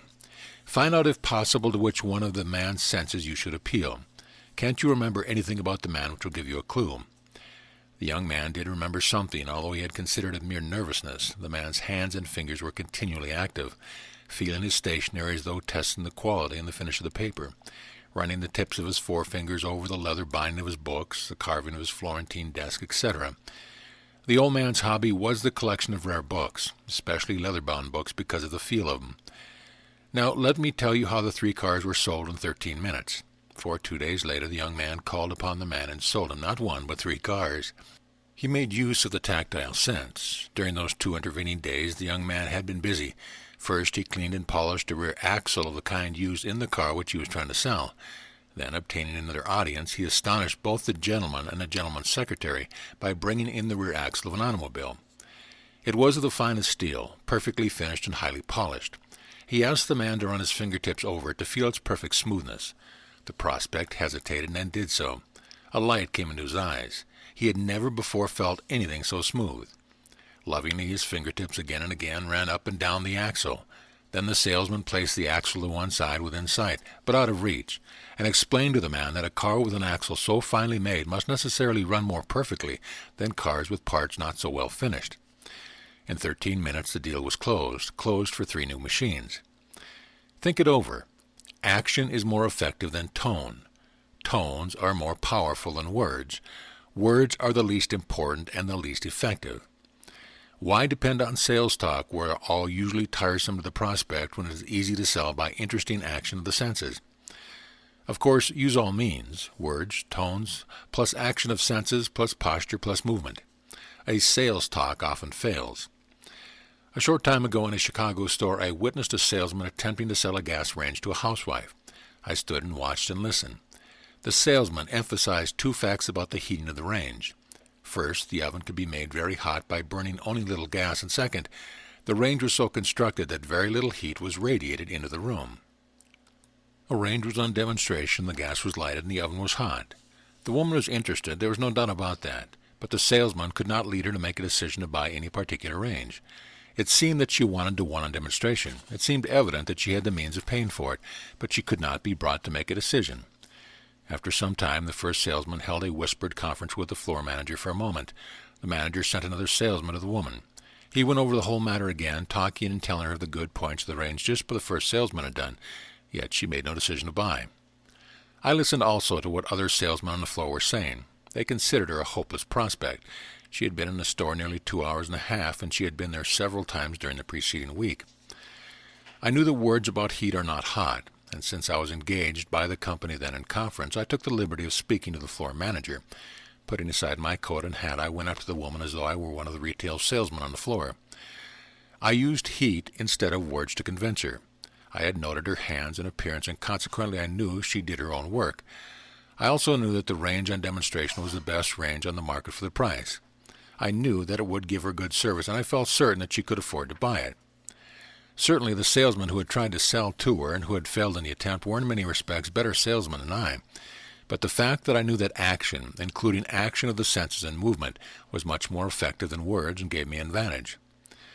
I knew that the words hot and cold as words mean very little to a woman who has handled hot dishes and had her hands in hot water 50,000 times or more. She knew of heat by feeling it, not by the sound of words. Moreover, she had felt the heat of boiling water so many times with her hands that any heat less than that of boiling water did not seem hot to her hands. I wished the woman to appreciate the heat of the oven, so I bent down, and of course she did the same. I put my face close to the open oven door, and she did the same. The rush of hot air was hot on our faces, much hotter than words. Then I spoke of how little heat was radiated from the range into the room when the oven door was closed. I put my hand near the outside oven wall. She put her hand there also. Any degree of heat felt by the face seems very much hotter than the same degree of heat felt by the hand. The woman had felt the heat from within the oven on her face, but she had felt almost no heat at all radiated from the oven walls because I had led her to use her hands for that purpose. What I led her to do told her the truth about the range, and hence she bought it then and there and paid cash for it too. This brings to mind an incident related to me some time ago by the sales manager of the Burroughs Adding Machine Company. This company has an ethical standard which salesmen are required to follow. If a salesman takes an order for a machine which is too large for the customer's use, that is, if a smaller, less expensive machine will give the customer the service he needs, then the company cancels the order and advises the customer to buy a smaller, less expensive machine. Several salesmen of this company had been trying to sell a small adding machine to a certain small storekeeper in Detroit. Each had failed. The sales manager sized up the situation and sent out a salesman who had been an actor. This actor's salesman, on his first call, sold a machine to the small storekeeper. He called at the close of the business day. It was midsummer and it was hot. The storekeeper was working over his accounts and perspiring. The actor's salesman began mopping his brow, talking about the heat. Incidentally, he spoke of a meeting, Mr. A., who, by the way, owned a Burroughs adding machine, boating the day before, between 5 and 6 in the afternoon. A little later in the conversation, he mentioned seeing Mr. B., who, by the way, owned a Burroughs adding machine, taking a stroll on Belle Isle, between 5 and 6. In fact, he had seen him several times during the hot weather of the previous 3 weeks. He also mentioned, incidentally of course, that on several occasions he and Mr. C., who owned a Burroughs adding machine, had a good hour's swim between 5 and 6. The salesman did not appear to be talking about the adding machine at all.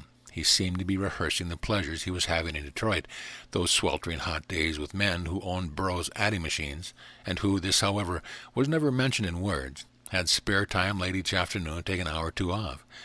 And evidently it would have been impossible for them to get away from their shops if they had been compelled, as was the poor sweating shopkeeper, to whom the salesman was talking, to work over their books an hour or two after closing time.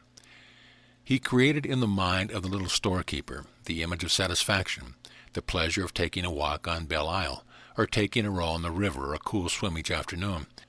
He created in the mind of the little storekeeper the image of satisfaction, the pleasure of taking a walk on Belle Isle, or taking a row on the river, or a cool swim each afternoon. He created in the mind of the little storekeeper a longing for such leisure, and a recognition of the fact that the possession of a Burroughs adding machine would give him that leisure, would make it possible for him to satisfy his longing, and of course the salesman then and there took an order for a small machine. In the sale of a gas range, the appeal was made to the temperature sense, heat and cold. Moreover, movement was employed. I acted and I let the woman do something. Then also I used discrimination in my use of tone. I did not talk to her as though I were instructing her. She was a housewife. She worked in a kitchen. I knew that in her work she could instruct me. But I knew that few men realized the unending work of a small household. Hence I was not insincere when I used only sympathetic tones, because I did sympathize with her. That gave her confidence I would recommend only that which she most needed, the kind of range would be of greatest service to her. In selling the Burroughs adding machine, an appeal was made to the sense images of the cool shade of Belle Isle and the cool swim in the river, and to the sense images of quiet activity, rowing, strolling, resting, and then the salesman, by his own movement, wiping the perspiration from his forehead, by his breathing and by his sighing, emphasized the heat and fatigue in the office in late afternoon. And the tones were idealized in vividly picturing the pleasure which might be had by a small storekeeper who was able to settle up his own accounts quickly by using a small adding machine. The ethics of the use of means depends on the ethics of the man using them. In the case of the actor salesman, he succeeded because he harmonized all the means of telling the storekeeper the truth about the service which the machine would render. When the senses are used in selling, success is always certain, not only in the sales work of large corporations, but also in the sales of individuals who are out on their own. A young man back from the war found himself without a suitable position. He had been reared in a country of northwest New Jersey. There are a few villages of from 800 to 5,000 population in the county, and by 1920 some of these were supplied with electricity by a large power company. Outside the villages, the country was not well populated and the farmers were prosperous, yet they were without electric lights. The young man recognized the need for better lighting, electric lights instead of old oil lamps in the homes of the farmers. Here was a virgin field for individual sales work. He went into the business. He became agent for one of the companies manufacturing unit electric light plants for private homes. Then he went to the company's factory to study the apparatus, and to its sales organization to be trained in selling. He was taught sales talk. He was well trained, both in knowledge of the product and in methods of presenting it. Moreover, he knew the field well, for he had been reared in the country. Personally, he was all a salesman should be: genial, good-appearing, likable, full of energy, one of the finest and most faith-inspiring young men whom I have met. If any man could have succeeded by good sales talk, he could have succeeded. Yet his sales did not build up as he wished they would. The farmers needed electric lights, but it was not easy to convince them that they needed better lighting. They were not inclined to buy individual electric light plants. There was one objection which it seemed impossible to overcome. In each case, before the young man could finish his sales talk, every farmer would say, "I guess we'll not waste any money in the electric light plant. We got along with lamplight a good many years, and it's good enough now." For months he tried to overcome this objection by presenting every statement of fact, and every illustration of which you could think of, to prove how much brighter the farmhouse would be if electric lights were installed. Still, the sales lagged, and although he did well, better than salesmen of other companies, yet he knew that he was not closing 75% of the possible purchasers. Without having heard of selling by the senses, he began to figure out how, without arousing antagonism by too much talk, he could convince a farmer that the light in his own home, the oil lamp light, was not good enough. One day he got an idea and carried it out. For 3 days he shut himself up in his shop and worked at installing one of his unit electric light plants in the back compartment of his automobile. He attached a long, flexible cord to the plant and a powerful light bulb to the cord. Then he planned to visit farmers only in the evening and to waste no time in sale talk during the day. This is how his new sales method worked. When he calls on a farmer, he drives as near the house as possible, and when the farmer makes the objection that the oil lamp is good enough for him, the young man says, "Certainly, you're the one to decide on that, but wait a minute." Out he goes into his auto, starts the plant in the back of his car, carries a long cord into the house, and then, without turning on the electric light, he insists that the farmer sit down with his newspaper near his old oil lamp. As the farmer strains his eyes to read, tipping his head to get a better light on the paper, suddenly the young salesman switches on the electric light, and the room is brilliantly flooded with light which reaches to every corner.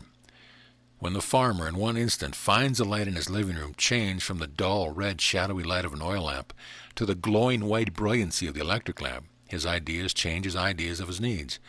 It is an appeal to the senses. The contrast to the sense of sight is so great that no further sales talk is needed. Within a short time after adapting this method, the young man had that county completely sold on unit electric light plants.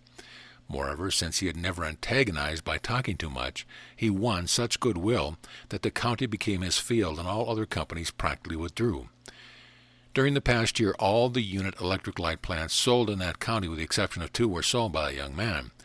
The other 2 were purchased by people who had just moved into the county and who did not yet know of the young salesman. I know of a few records which equal this in quick sales, goodwill, and complete control of the territory.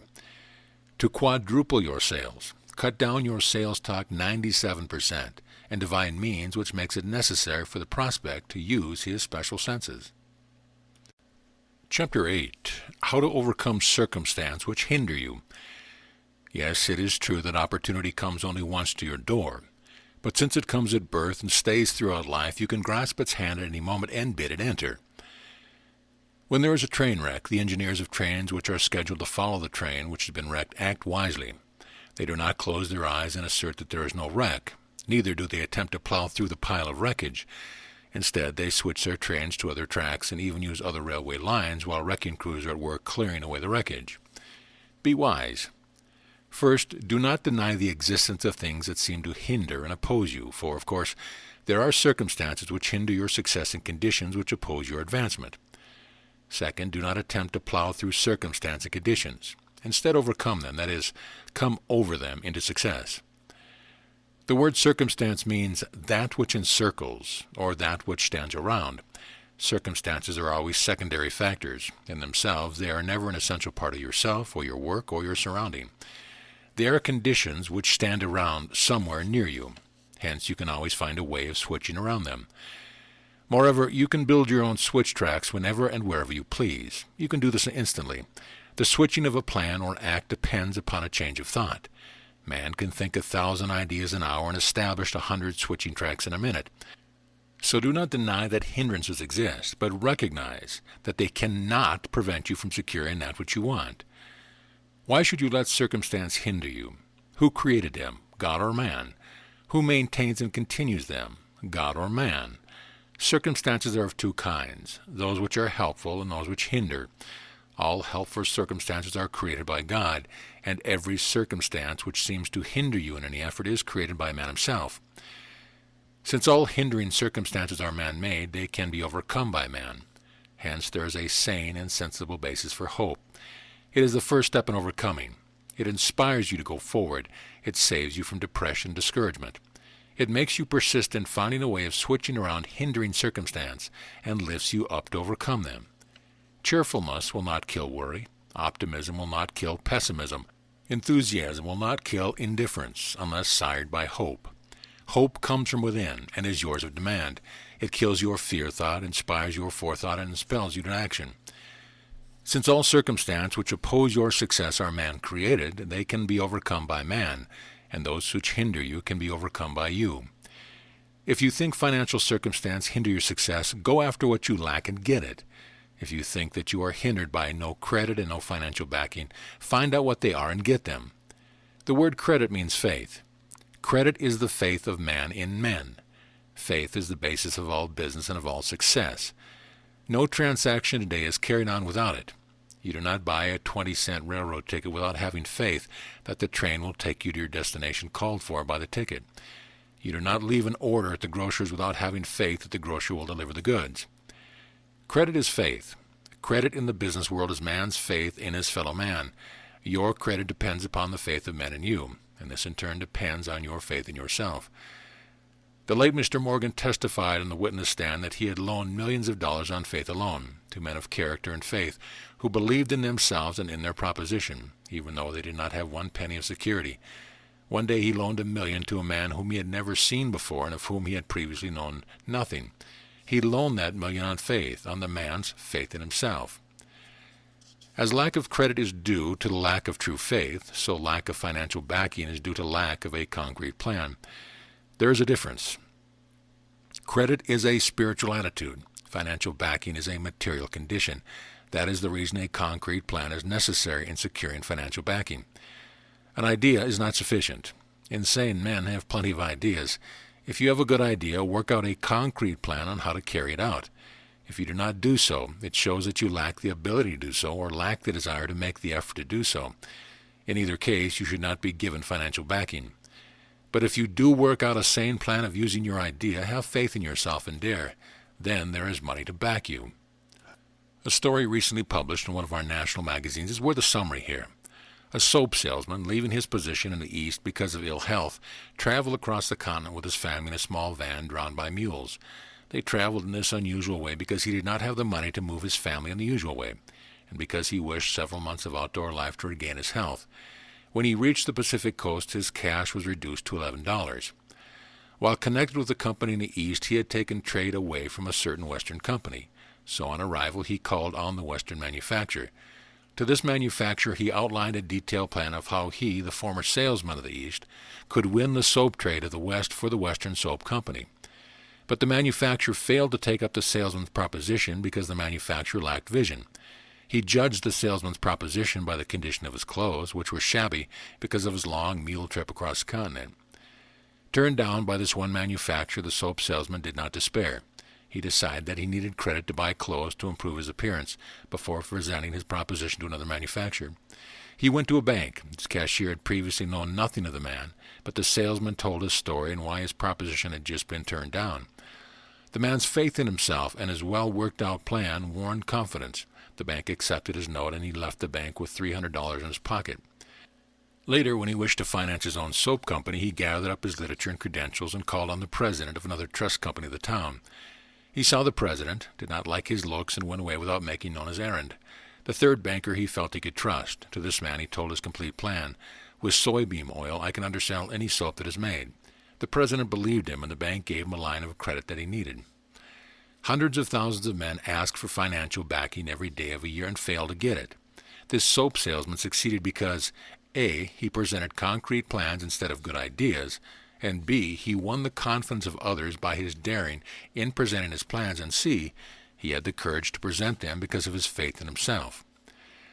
Every circumstance is man-made. and it can hinder you only so long as there are lacks within yourself. Failure to come back after being down and out is due to lack of a definite plan, lack of daring, and lack of faith in yourself. These three, a concrete plan of what you want to do, courageous daring to carry it out, and faith in yourself, will overcome any hindering circumstance, whether lack of credit, position, or friends. You can overcome lack of influential friends. Perhaps you have thought that you have failed at times because circumstances were such that you had no opportunity of forming influential friendships. If you have no friends of influence, seek to find the cause. If you lack such friendships, it is proof that you lack character, personality, or that you lack manners, or that your language and voice are at fault. Your immediate acceptance by people of influence and standing largely depends on your manners, your use of language, and your voice. Remember that tone and action are the only two means by which you convey to others ideas of your character and of your personality. It is not so much what you know, nor what you can do, which wins friends. It is your manner, the language you use, and your voice. In our democracy, men and women of influence and position mingle on the street, in stores, offices, trains, and on steamships with people of all classes. If you have not had the social advantage of meeting people of influence, you have had thousands of opportunities of coming in contact with them. Hundreds of shop girls and messenger boys and clerks, people from all walks of life, have attracted the attention of people of influence, have been befriended by them, and have been accepted as true friends.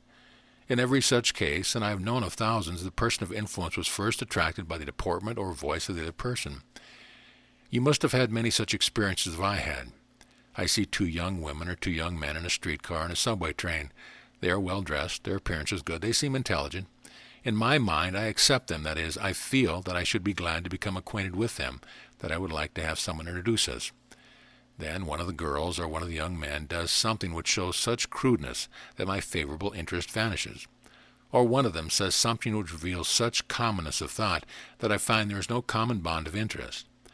After such a revelation of lack of personality and character, it is very difficult for them to create in me a desire to accept them as friends. You know how it is with people whom you have seen now and then, even with people whom you have known for some time. You think well of them until they do something or say something which shows vulgarity, crudeness, unkindness, or selfishness, and then at once your opinion changes and you say, "I never thought he'd do such a thing as that." And more important than all the factors in making a good impression when meeting people for the first time and in continuing the acquaintance of people of influence are the tones of your voice. Perhaps nowhere else can you become so convinced of this as on a shipboard. On a transatlantic liner, for instance, 1,000 people are thrown together. At first, most of them are strangers to each other. They are only together for a few days, yet lasting friendships are formed. And what is most significant is that those with voices are full and pleasant, without harsh tones or hard high tones, are at once accepted as people of quality. Whether known or unknown, I have never found difficulty in meeting anyone, and I know men and women who have found no difficulty in meeting kings or presidents, barons or bakers, dukes or ditch diggers. If your voice is suave, showing that you consider it a great honor to meet a person of importance, or suggesting that you fear that you may not be accepted as an equal of those whom you think are above you, then you will not be accepted as an equal. Your voice will tell others your true opinion of yourself. When your voice says, "I'll do anything to please you if you will just take notice of me," others will judge you by your opinion of yourself. On the other hand, if your voice is too bold with assurance, others will recognize the weakness underneath, which you try to cover by use of bold tones. And you will know that you subconsciously feel that you must assume such tones in order to boost up your conscience of yourself. So also, if your tone is too highly pitched, others will recognize the mental effort you are making to make others feel that you are what you want them to think you are. Such a tone always indicates that the person using it realizes he is not what he wishes others to think he is. But if your tone is firm yet kindly, strong with the assurance of your own quality, yet not boastful, then others will know that you are conscious of your divine self, and they will feel that you are used to being accepted as an equal, and they will accept you. The voice reveals character and personality more than does any other one of the three means of communication. It is the surest way of meeting people of influence and position, of winning and holding friends, no matter in what walk of life, providing, of course, that there is character and personality behind the voice. Winning friends of influence depends on manners, language, and voice, but back of all these there must be a character and personality. If you have no friends of influence, look to yourself. As soon as you make your manners, language, and voice similar to those of people of influence, they will accept you. But if these factors are lacking, you will often fail to win their friendship, even though you are a genius, and you can overcome lack of education. There is one store in the United States which stands out as a great success among department stores. It is the Marshall Field store in Chicago. One of its chief buyers is a man who has had very little education, but he has trained his eyes and his fingertips. The manager a few years ago said to him, "It is true that this buyer cannot spell correctly, and he has probably never read a book through, but when anything comes within the range of his eyes, he sees all that there is to be seen." Whenever he feels a piece of good, there is no need of a salesman talking to him. He knows the quality, the make, and the weave of anything his fingers touch. He buys millions of dollars worth of goods a year, and I cannot recall an instance in which he failed to detect a defect in any line of goods or failed to detect a feature which would be likely to render them unsaleable. There is always a way around hindering circumstance. Many a man fails because he mistakenly thinks circumstances are such that he lacks the idea needed to make him a success. Such a circumstance can be overcome by using what you have to get what you want. I am reminded of a friend who was born of very poor parents 40 years ago on a Wisconsin farm. Success to this man meant independence. He wished above all things to be independent personally and financially. His mother was anxious to have him enter the service of the church, and he began his preparation for the priesthood. But here he found he could not obtain one of the factors he most desired, personal independence. It would be possible to write an interesting book about his effort, how he became a bartender, a salesman, a printer's assistant, a writer of advertisement, an editor, an author, etc. This is what troubled him. When he first planned to become a writer, he felt that the circumstance of his life had been so limited that he had experienced nothing important enough to be used as a basis of writing. He had lived in a little town and a little community in which nothing of importance had happened. He had known nothing big which would form the basis of a story, yet he succeeded because he used what he had to get what he wanted. He wanted personal and financial independence. All that he had was his own life. So he dared to write about which he did know about himself. Since then, he has edited magazines, written books, become a success financially. He is also personally independent, for he refused to work for anyone but himself. I have yet to find, and I have read much of what he has written, anything that he has ever produced which has not been written in a way which relates to himself. Even the advertisements he has written picture himself as a buyer. He tells why he buys the article for which he writes the advertisement, and this method succeeds. So also, there is no circumstance of seeming lack of materials which cannot be overcome. Whenever there is a lack of a material means, thought which works out a substitute overcomes the hindrance. Previously in this lesson, I referred you to a soap salesman who went from East Coast to the West Coast. Later, he established himself as a soap maker, won the entire trade of the western section of the United States. He did so by substituting soybean oil for the animal fats which had heretofore always been used in making soaps. Animal fats were expensive. Soybean oil met all the needs and was very cheap. Even one form or condition of matter can be substituted for another in overcoming circumstance. For example, a man who is now a multimillionaire, now a very old man, another soap maker, began life as a worker on the Bree Canal. His first work as a boy was to put soft soap for the laborers to use in washing their hands. He was paid $3 a week for his work. But in carting soft soap from one place to another was always trouble. Often a barrel slipped and the contents were lost on the ground. So he set about making a substitute of soft soap. He made the first successful hard soap, and he is a multi-millionaire. When you think of it, the material progress of the world is the result of substitution as a result of wise visioning. Every new manufactured product is a substitute for something which preceded it. The typewriter is a substitute for the pen. The railway train is a substitute for the ox cart. All progress is a matter of substitution. Wherever there is a lack of material, a condition which seems to obstruct your effort to succeed, vision some substitute. All opposing material conditions can be overcome by visioning the factor which can be substituted successfully. Often, however, a business fails because there is a surplus of material. A certain substance must be extracted from other substance, and there is such waste that the whole process becomes financially unsuccessful unless the waste is used. When this waste product are used, they are called byproducts. Sometimes they become so important that they take the place of the main product. One of the wise things Mr. Rockefeller did was to vision the possibility of using the waste product of crude petroleum. Kerosene was once the main product of the Standard Oil Company, but now hundreds of other things are made out of the byproducts. In fact, I am reliably informed by men who know that the Standard Oil Company could now give away all its oil and yet declare a fair dividend merely by the profits on the sale of its byproduct.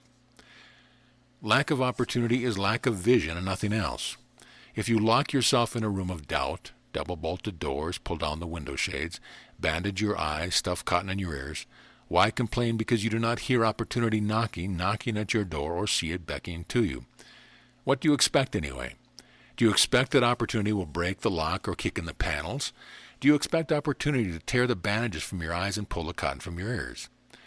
Opportunities do await you, and because of the speed which things move today, greater changes are taking place each year than formerly took place in a century. Great opportunities come, and come more often than ever before. Lack of opportunity is nothing but lack of vision. Lack of opportunity does not mean that there are no opportunities in the world. It means that you lack the vision to see and the daring to grasp the opportunities which do exist. Lack of luck does not mean that something opposes your efforts. It means that your effort lacks daring in action and efficiency in leadership. 10,000 times I have heard, I have never had the opportunity, luck has always been against me. If you feel that luck is against you, I shall not argue with you, but I will help you. If you think opportunities do not come to you, there are but two things for you to do. First, find out where they are, and second, go get them. Years ago, I learned to read by candlelight, and 600 million people in the world still use candles. When in college, I studied by the light of a kerosene lamp, and 50 million people in the United States still use such lamps. We've had telephones for 50 years, yet 40 million people in our own country and 1 billion others in the world still have no telephones. We have had airplanes for 20 years, and not one person in 100,000 owns one. We pay $1.5 billion for coal each year and still let 500 million in value escape up our chimneys. Man has tilled the ground for centuries, yet we still do not know how to make farming profitable. We have heated our homes for 1,000 winters, yet we still swelter in hot weather because no one has yet had vision enough to make $1 billion or $2 billion by cooling our homes and workshops. Do you vainly imagine that you are waiting for opportunity? Oh no, opportunity is waiting for you. Chapter 9. Overcoming bodily conditions which seem impossible of change. As I stood near the gate of St. Peter, I saw a perplexed and hesitant soul, a short way down the path. On earth he'd been the prince of the party, joyous, jolly, mirthful, loving, considerate, a brother in time of need. "Well, why don't you come up," I said, "and ask St. Peter to let you in?" "Well, I'm afraid it's no use," he replied as he turned to go back to earth, "for I have a wart on my nose and a corn on my little toe." But heaven itself had heard and sent back a welcoming shout. "What the deuce do we care about your warts and your corns? We want you and your love and laughter, joy and brotherly compassion." Conditions differ from circumstance. Circumstance are changeable conditions which merely stand around about you and of themselves have no stability. They are created by man and can be overcome by man. But differing from circumstances, there are certain conditions which seem to be so fixed that they obstruct your progress toward success. There are two kinds: undesirable facial features and malformations of the body. They are often so fixed that it seems impossible to change them. Yet the limitations of all such conditions can be overcome. It has been done hundreds of times, and that which has been done can be done. Of course, you cannot change your height from 4 feet 8 inches to 6 feet 2 inches, but in all dealings with others you can overcome the limitations which you think are due to a stature of 4 feet 8 inches. You can carry yourself in such a way that others will think of you as a king. Napoleon, though short of stature, made himself the commanding figure among all classes and manner of men, merely by the way he carried himself. He did not increase his stature, but he overcame its limitations. Whether or not you succeed in overcoming conditions, whether it seems impossible for you to change, depends on your vision of the power of your soul, on your faith in its possibility, and on your use of expression as the means of overcoming the limitations. If your ideal of the possibilities and powers of your real self is limited, then you hinder yourself to climbing out from under the conditions. But if you realize that your soul is infinite, and that its possibilities of expression are limitless, then no matter what the partial manifestation, no matter what the restricting condition, no matter what the limitation, you can climb out from under it by changing your expression. In essence, your soul is perfect, embracing all possibilities and all power. In manifestation, you limit yourself by limiting your expression. You can change your expression. You can change your body, but to change the bodily form, you must change its expression first. If you are locked in a room with the key on the inside of the door on your side, you'll fail to get out no matter how much you butt your head against the door, unless you first turn the key to unlock the door. But it is easy to succeed in getting out of the room if you turn the key in the lock first and then open the door. If you have failed to climb out from under the limitations of bodily conditions, it is because you have been attempting to batter down the form of the limitations without first changing its expression. To succeed means to climb out from under. It does not mean to batter down, to smash, or to reduce to nothingness. You can always change the expression of any form of life. In changing its expression will change its form. Soul expression is soul in action. Activity comes first. Every soul loves the beauty of activity more than it loves beauty of form. For in active expression there is beauty which has a greater and stronger appeal than the beauty of form.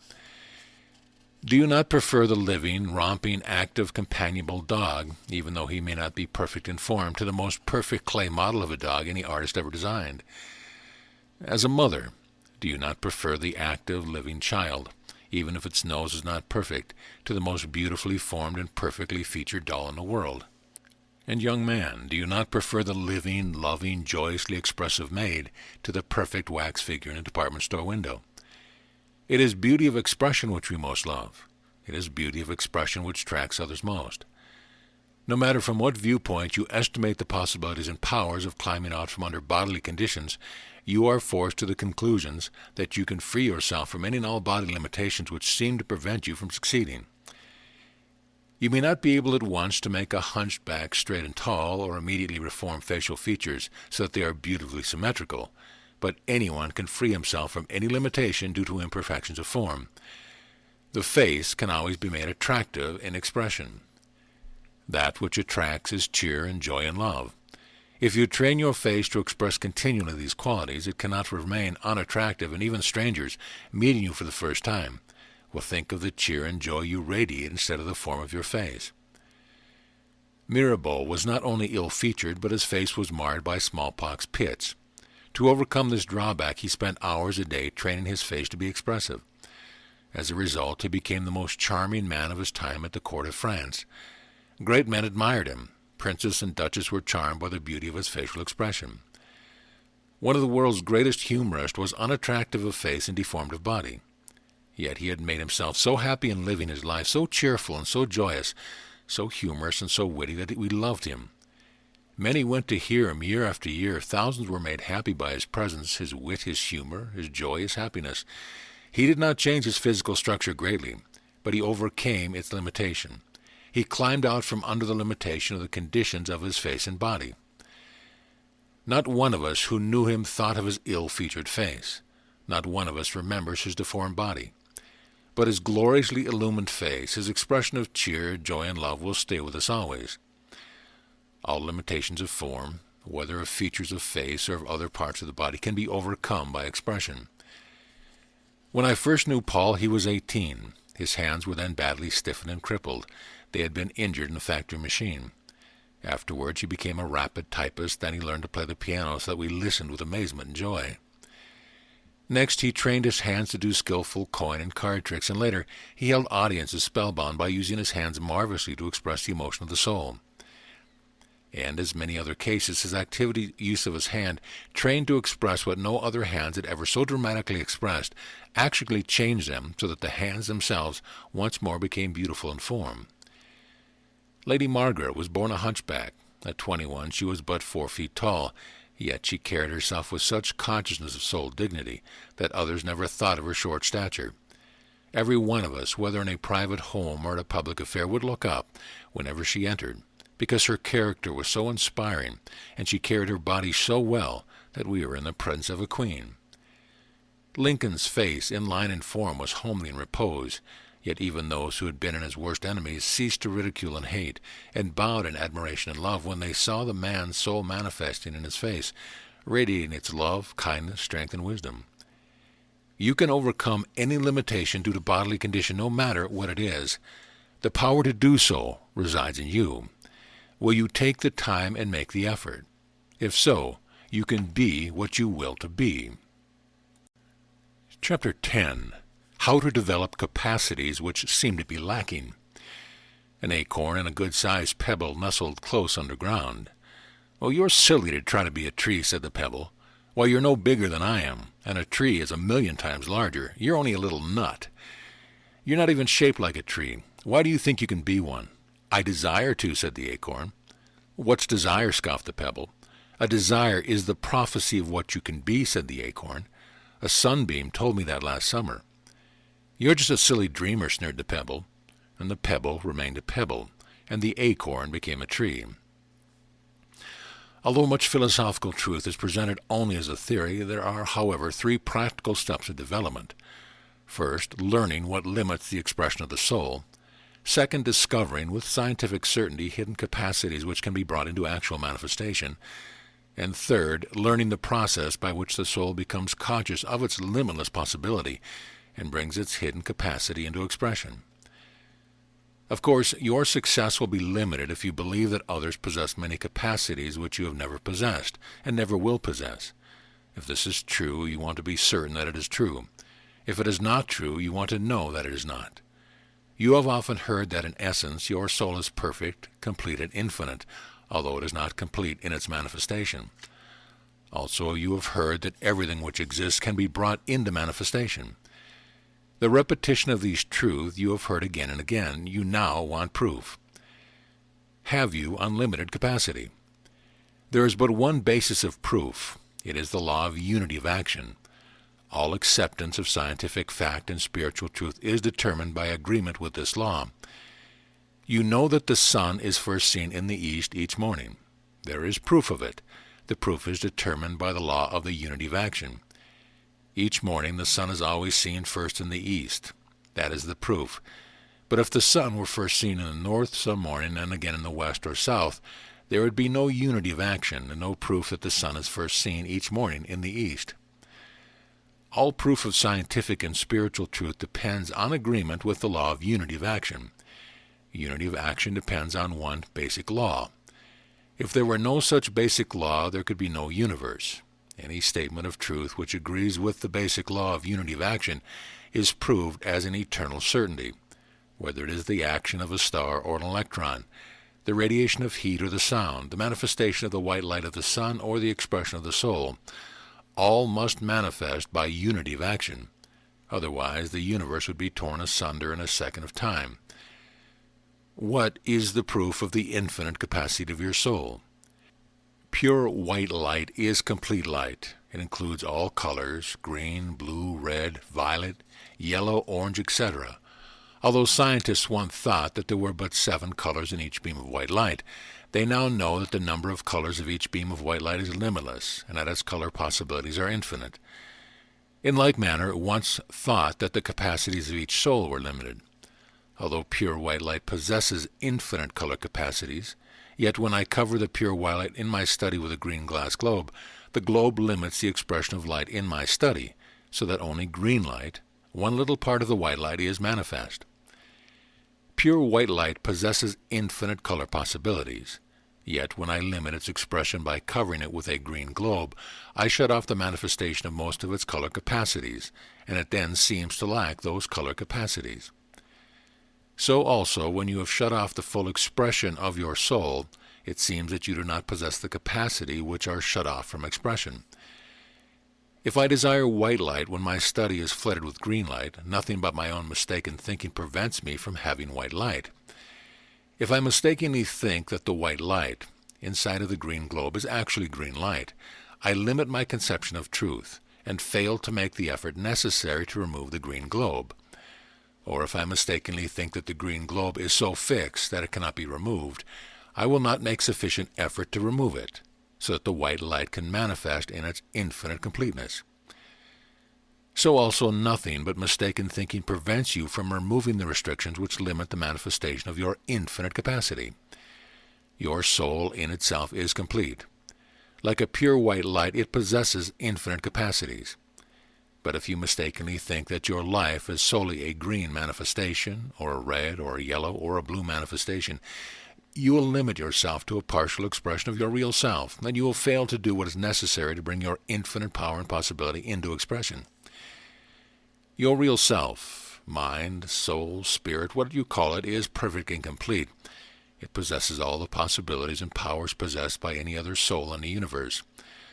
Why, then, do you seem to lack so many capacities which you desire? What shuts them off from manifestation? What limits your soul expression? Change yourself by changing the means. With a colored globe, I can limit the manifestation of the infinite color capacities of pure white light. When my study is flooded with green light, I can change it to a red light by removing the green globe and covering the white light with a red globe. And more, I can overcome any limitation of any particular color of light by changing the globe which limits or restricts the manifestation or expression of the pure white light. And if I desire white light with its infinite color capacities, I can discard all colored globe. Your brain structure is not your soul, not even your mind. It is merely the means by which your mind expresses itself. Your mind does not depend on your brain for its existence, although it does depend on brain center activity for its expression. Each brain center has been evolved during countless ages. There are millions of brain centers. Each was developed to make it possible for some soul capacity to manifest. When brain centers are unused for years, perhaps unused for centuries, they become inactive, and certain capacities are shut off from expression. Then the capacities, which should manifest by means of such dormant brain centers, seem to be lacking. But as soon as a dormant brain center is awakened, the mind capacity at once manifests itself. The soul is perfect. The soul possesses infinite capacities. Your expression of such capacity is limited only by the number of unawakened brain cells in your brain. There are billions of them. In the brain of the most developed person who's ever lived, there were probably hundreds of millions of brain cells which were more or less idle or completely dormant. There are in everyone potential forms of activity that actually are shunted from use, wrote the late William James. Part of the imperfect vitality under which we labor can thus be easily explained. One part of our mind dams up the other parts. Compared with what we ought to be, we are only half awake. Our fires are damped. Our drafts are checked. We are making use of only a small part of our physical and mental resource. Is it possible to remake yourself? Can you change the dormant physical structure of your brain so that capacities which you have believed you do not possess can be brought into expression? Is such development possible?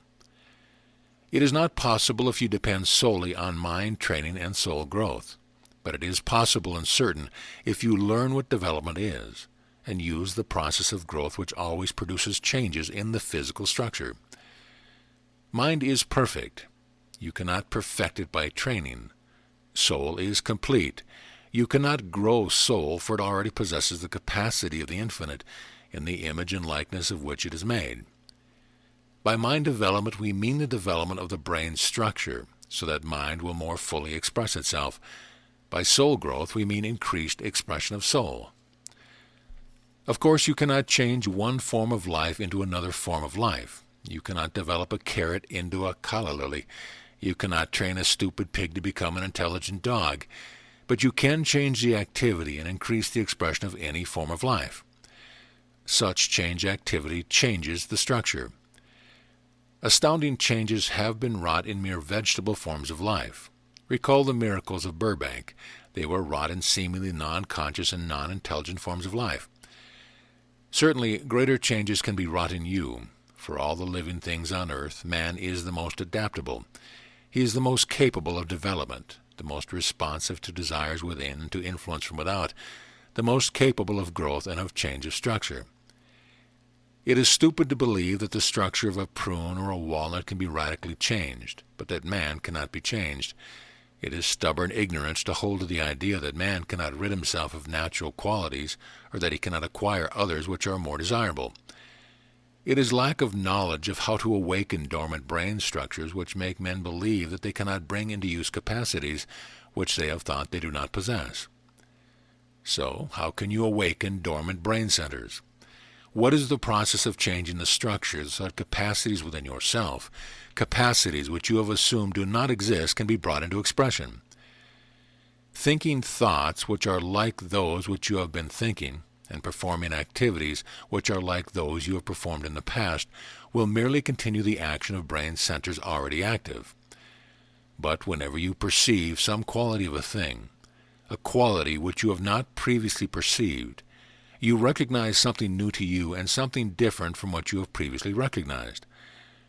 Whenever you think differently than you have thought in the past, whenever you perform an action differently than you have previously done it, then the newness of the thought or act, because it is different, awakens structure which has been dormant. Mere assertion or affirmation of the possession of qualities never does this. But when by discrimination you change brain structure or build in new structure, you provide increased means for mind expression. Thinking likeness keeps you in a standstill condition. Thinking differences is the only basis of progress. And vivid imaging is the only means of awakening consciousness so that it will perceive differences with enough mental vitality to change the structure and bring hidden capacities into manifestation. Oh yes, I realize that you think new thoughts every day and daily do things differently. Test yourself. Are not your thoughts, day by day, mere repetitions of old thoughts, varied only in form or degree? Test yourself. Are not millions of your activities the same day by day? When you sit down and cross your legs at the ankle, do you not always put the left foot over the right, or always put your right foot over the left? Thousands of thoughts like your thoughts of yesterday. Millions of little activities like the activities of the past. Of course you run like a machine, never awakening new capacity, and ultimately, like a machine, you run down. What a life for a soul divine! Oh, read chapter 2 again. Think differences. Think vividly for 5 minutes each hour, every day for a month. And the angels of heaven will chant a paean of praise, glorifying a man reborn, a man of genius, with infinite capacity to do whatever he desires and dares to do. Chapter 11. How to Secure Justice from Others. Your sweetheart is giving a party. You're invited, of course, for she wants your friends to meet you, and justly give you the social standing to which your character and merit entitles you. You dress in your best, bow tie, modestly cut vest, evening coat. You wear gloves and a top hat and carry a stick. But when you arrive, your sweetheart sees that you are barefooted. If a little thing, but it is enough. Failure to receive just recognition of character or merit is always due to some little lack like that. The complaint that one has not been justly compensated is heard more often than any of the other excuses which are usually made in attempting to explain failure. It is an excuse, although not often intended as an excuse.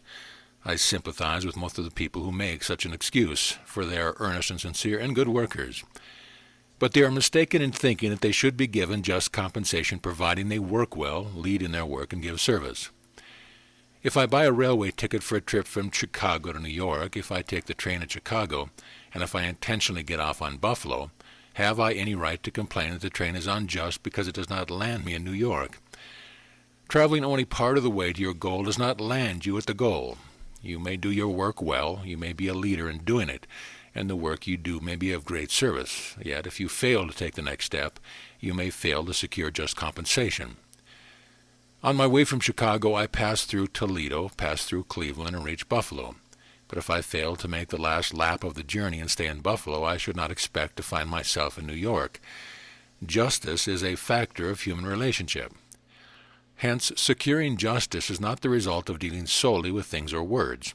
It depends upon your dealing with people and how you manage such dealing.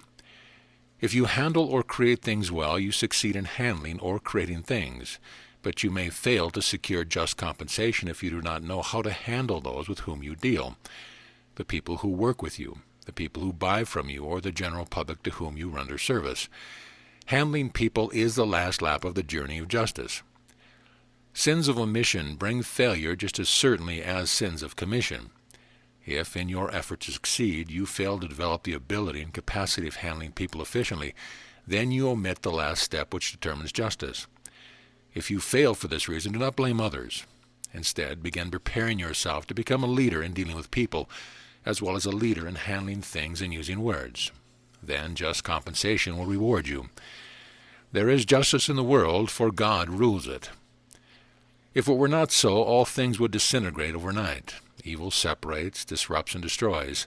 Good unifies, binds, and holds things together.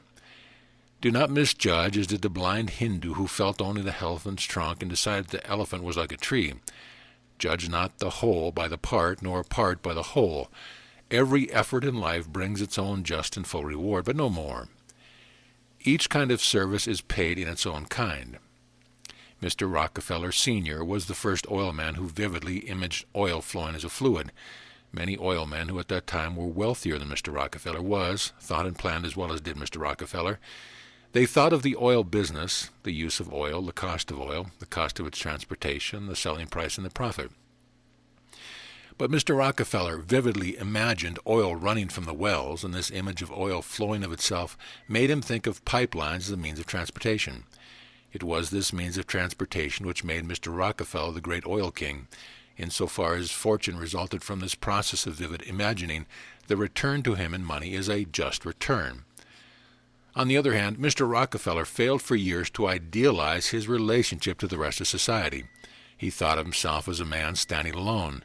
For 40 years he was silent, unwilling that any member or official of his company should give out any statement to the public regarding the company's policy or method. He failed to idealize the truth that all men are bound together in social structure, and consequently, separating himself from others, he failed to win the trust and goodwill of mankind. Because he vividly imaged a material factor, a great material fortune was returned to him, and he became the greatest industrial success of his time. This is just. Because he failed to idealize himself as a man bound together with all other men, the trust and confidence of mankind was not given him. In this he was once the greatest individual failure in history, and this also was just. God is a just God. The nature of the compensation you receive depends upon the kind of service you render. If you demand money for a service of friendship, you will be denied the money or lose the friendship. That is just. This law is as old as the world. Render unto Caesar that which is Caesar's, and unto God that which is God's. To obtain material compensation, render service which materially aids in meeting human needs. To secure justice, be just. If you are doing only a part of the work, either in producing service or in rendering service, determine what part of the service you render, and then imagine yourself in the shoes of the other man to determine justly for him the proportion of the service which he renders. A short time ago, when talking with some mechanics in a typewriter factory, I heard this complaint. We're not getting what's due us. These here typewriters cost only $21 a piece, and their $21 includes the cost of every particle of labor that goes into the machine, and it pays for all the labor what makes it. The company sells it for $100. They make $79 clear. I tell you, we're not getting our share of the profits. Such men value the material which goes into an article. They value the labor expended on in the factory, but they fail to value any service except that which they perform. They fail to realize that it would not be profitable to keep them at work making typewriters unless there was a large organization to advertise and sell and distribute the typewriters after they are made. Every large manufacturer knows that advertising a product, one of the means of rendering service, often costs more for each article than the actual production of it. Then also there is a cost of all the office force, of all the selling force, insurance, taxes, interest on the investment, and 1,001 overhead charges about which workmen seldom think. On the other hand, employers often think only of service they are rendering, and this ultimately means failure because it is unjust. It is remarkable, almost a mystical truth, that your compensation increases rather than diminishes in proportion as you justly value the service of others as well as the service you render, and in proportion as you lead others to do the same. Seemingly more mysterious is the truth that the compensation of each person increases in proportion to its division on this basis. It is again the law of the loaves and fishes when two people who are working together justly value each other's service. There is harmony, greater cooperation, better and more work done, and a greater service rendered. Then the reward to be divided is so much increased that each receives a much greater amount than he would otherwise receive. The degree of compensation you should receive corresponds to the degree of service you render. The greater the good to the largest number, the larger your just reward. God is a just God. The importance and difficulty of managing people determine the reward of the leader. As a leader in dealing with things, you receive from $3 to $10 a day. As a leader in using words, you receive from $5 to $50 a day. As an efficient leader in managing and directing people, you may receive from $5,000 to $100,000 a year. And in leading people, adaptation of your work so that it helps leaders to train their subordinates successfully to handle the men under them greatly increases your just compensation. So far as I know, there are but 2 men in America who have given years to studying the subject of executive leadership. One is a university professor and the other is myself. My friend has made a very extended study of the leaders of history, Alexander, Caesar, Napoleon, etc. He has classified the qualities which make a man a leader. I have no such extended knowledge as my friend has. My study of leadership has been confined to men doing the work of the world in industry and government. He lectures about leadership to young men in university classes. My work has been confined to consultation, pointing out to business executives how they can select leaders from among their men, train them, and develop them. My friend, for his talks at the university, receives about 1/10 as much each day as I receive in consulting fees. Yet his brain is as good as mine. His study is more comprehensive than mine, and his knowledge is just as certain as mine. Compensation depends on the result and the degree of effort. More is paid for service in managing people and for service in using words, and more is paid for efficient use of words and for making things. There is justice in this. It is more difficult to manage people than it is to deal with things or to use words. You can do whatever you wish with a thing, but it of itself has no power of changing itself. You can do whatever you wish with a word, spell it correctly or incorrectly, or place it where you please in a sentence, but it of itself has no power of changing itself or its position. With people it is different. You may direct 10 people to do a thing a certain way, yet each of those 10 has the power within himself of doing what you ask him to do in 20 different ways, and each one of the 20 ways in which each person can do it may differ from the way in which you have directed that it should be done. This is why managing people is so difficult a task. This is why leadership of people is so important.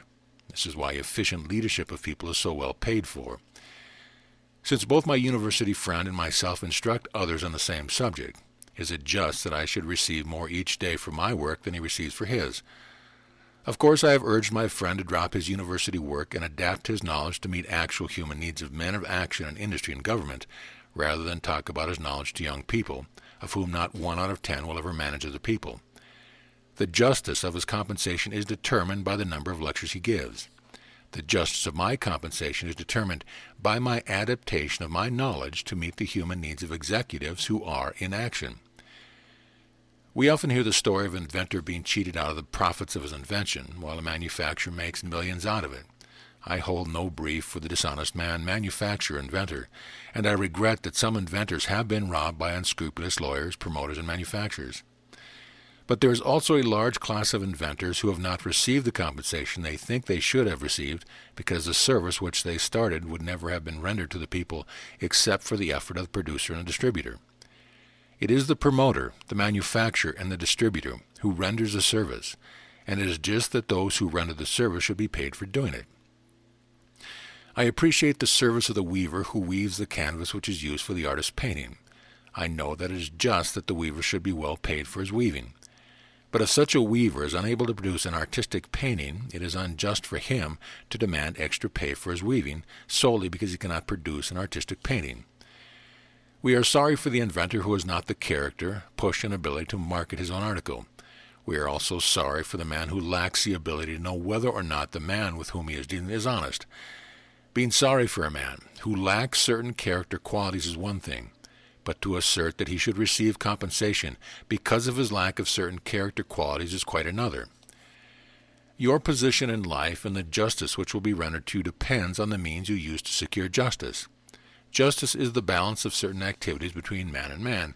Hence, action is the one means of communicating to others the value of the service that you render, and the best means of leading them to pay you a just compensation for that service. Talk will not secure justice, for justice is a balance of action. Just as millions of dollars spent in advertising falls flat and fails, if not handled in the right way, so your talk of the value of your services and your demand for greater compensation will fall flat if you do not use the right means to secure justice. God is a just God. Each means produces after its own kind. Words produce words. Action produces action. Since justice is a balance of action between man and man, action is the means to be used to secure justice. The success of your demand for just compensation depends on your capacity to persuade and convince others of your value. If you have failed to secure just compensation, you have failed because you have not used the right means of securing that which is justly due you. The remedy is not fault-finding, not even finding fault with yourself. The remedy is the right use of the right means, using action instead of talk to secure justice. A young man who had worked 3 years in a publisher's office lately came to me for help. When he began work, it was his ideal to do everything possible in the interest of his employer. He was loyal and willing. Soon he began working overtime to show how willing he was to work. Month after month he asked no extra pay for his overtime work, although other employees who now and then worked overtime left their credit slips with the bookkeeper and received extra pay at each weekend. When the young man came to me, he was discouraged and a little bitter. He complained of the injustice of the employer. For 3 years he had done more work than any other employee. He had been willing to do more than others and work overtime also, although he had not been paid for it. However, his employer had given him only a $3 increase when he had asked for a $5 raise, although others, who had not worked so well nor so many hours, had been given greater increases in salary.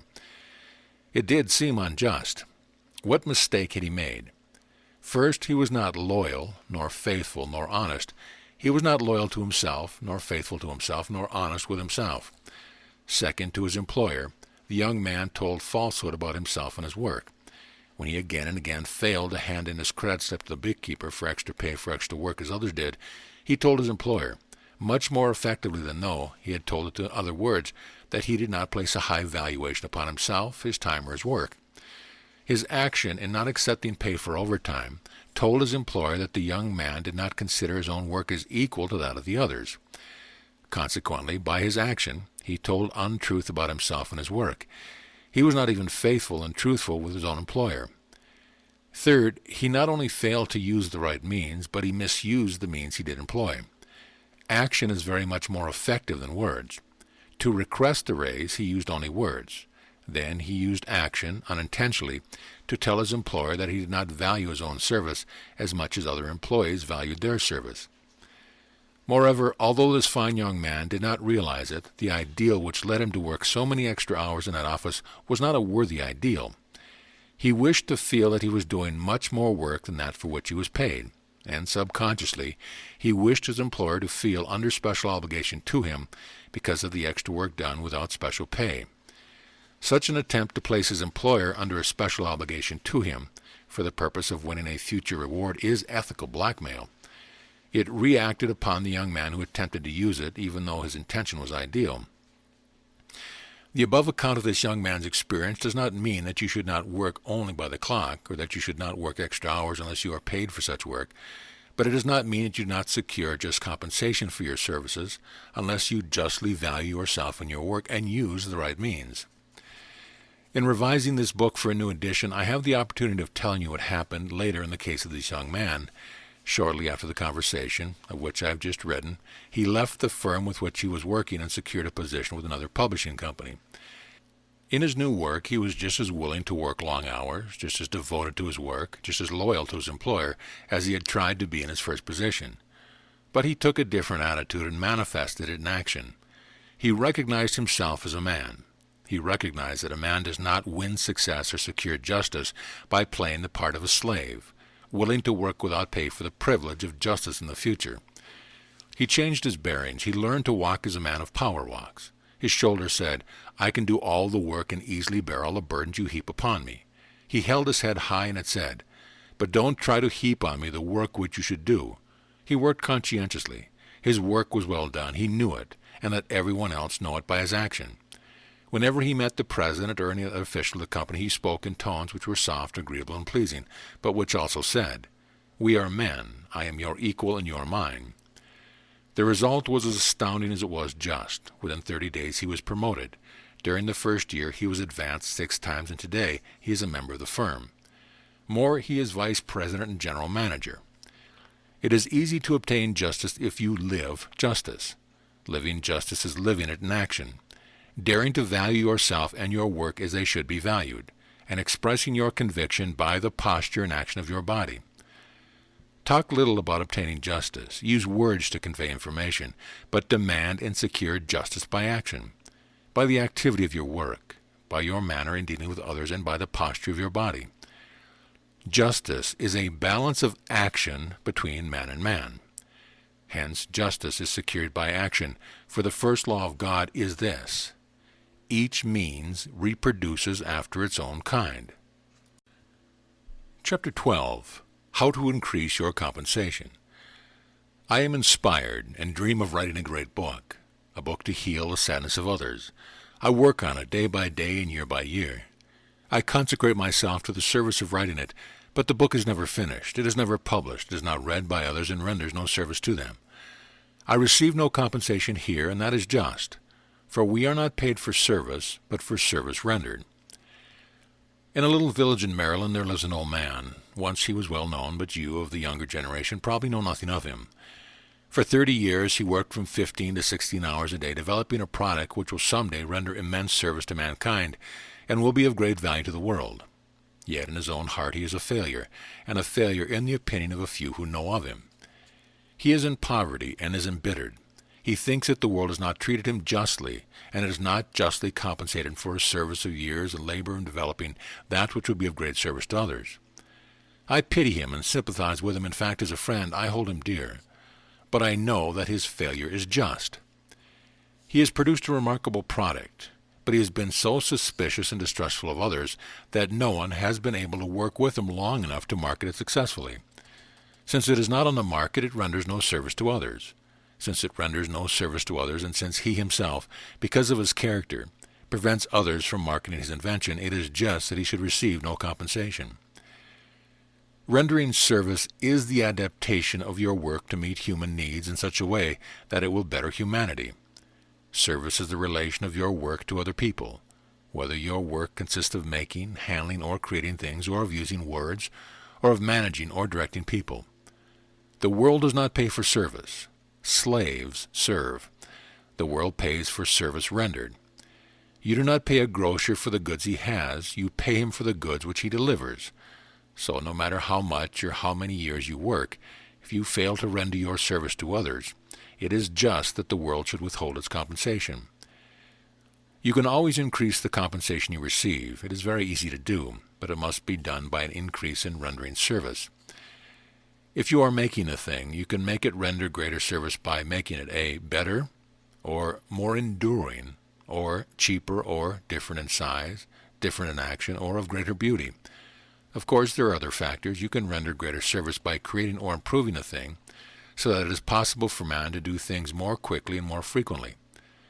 The telephone is of service to humanity because it makes it possible for you in New York City to talk to a friend in San Francisco and to get his answer while talking to him.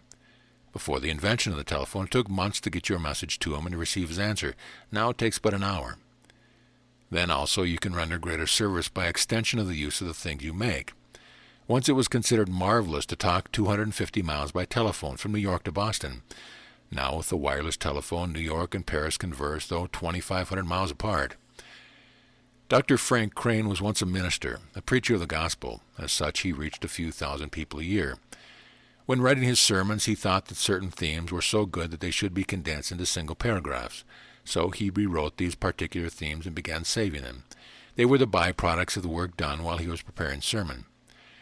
Later, someone proposed that they be published. An arrangement was made with a syndicate, and for 2 or 3 years, Dr. Crane, though still preaching, sold these short, rewritten paragraphs to the syndicate. One was published each day in a few hundred papers. He extended the service which had been rendering to others. The byproduct of his sermons brought him such great success that they became his main product. Today, his success as a newspaper SCS is exceptional, and his financial reward for that work far exceeds that which he earned as a preacher. This is just. He has given up preaching to a few people and now renders a greater service, an extended service reaching 1 million people every day. Every increase of service rendered brings increased compensation, and the highest degree of service rendered, the greatest good to the greatest number, brings the greatest compensation. During the last dozen years, Henry Ford has become one of the wealthiest men of the world. The total yearly income of the Ford industry is more than half the whole Astor fortune. After carefully studying this remarkable success of Ford, I am certain that it is due mainly to the making of a small and cheap car when there were no other such cars on the market which were satisfactory in operation. In other words, Ford produced the first automobile which gave the greatest service to the greatest number. There is a basic principle which determines whether or not your work will render greater service. It is the principle of adaptation to definite human needs. Unless you change a thing or your work in such a way that you secure greater adaptation to human needs, you do not render greater service. The greater the service, the greater the increased compensation. But no matter how perfectly you adapt things and words in your work with people to human needs, you do not deserve increased compensation unless such service is marked. If I were a novelist, I might write a novel capable of uplifting humanity, but all the inspiration of the novel would be of no value to humanity, unless the book had been published and distributed in such a way as to reach a large number of people. There is still another factor which determines increased compensation. Since service is activity of human beings in relation to each other, the degree of service rendered to others by adaptation of the thing or work depends on the degree to which it is humanized, if I may use that term. A trunk grew out of a chest, and a chest grew out of a box. A trunk is more closely associated with human needs than is an ordinary box, and trunks have been improved from time to time to more satisfactorily meet human needs. Lately, a young man vividly imaged the needs of those human beings who travel to and fro upon the earth. He imagined the old-fashioned trunk into a wardrobe trunk. The wardrobe trunk is more adapted to human needs than the old-fashioned trunk because it actually saves human labor. A man's suit is kept in shape by pressing it frequently. Folding it and widening it into old-fashioned trunk injures its condition for human use. But when the coat and vest are hung on a hanger in a wardrobe trunk, they remain in a condition adapted to the human form. Thus, the wardrobe trunk renders part of the service which the maid or the valet renders. The wardrobe trunk is humanized to a certain degree. Because of this adaptation to human needs, because of the increased service rendered, because of the humanizing, if the word be permitted, the inventor and manufacturer and distributor of wardrobe trunks have made fortunes. The humanizing factor in increasing service and compensation is not limited to things. It applies also to the use of words and to the leadership of people. The success of the physician depends as much on the words he uses and the way he uses them as it does on the medicines which he prescribes. Perhaps his success in bringing his patients back to health depends more on his use of words than on his medicine.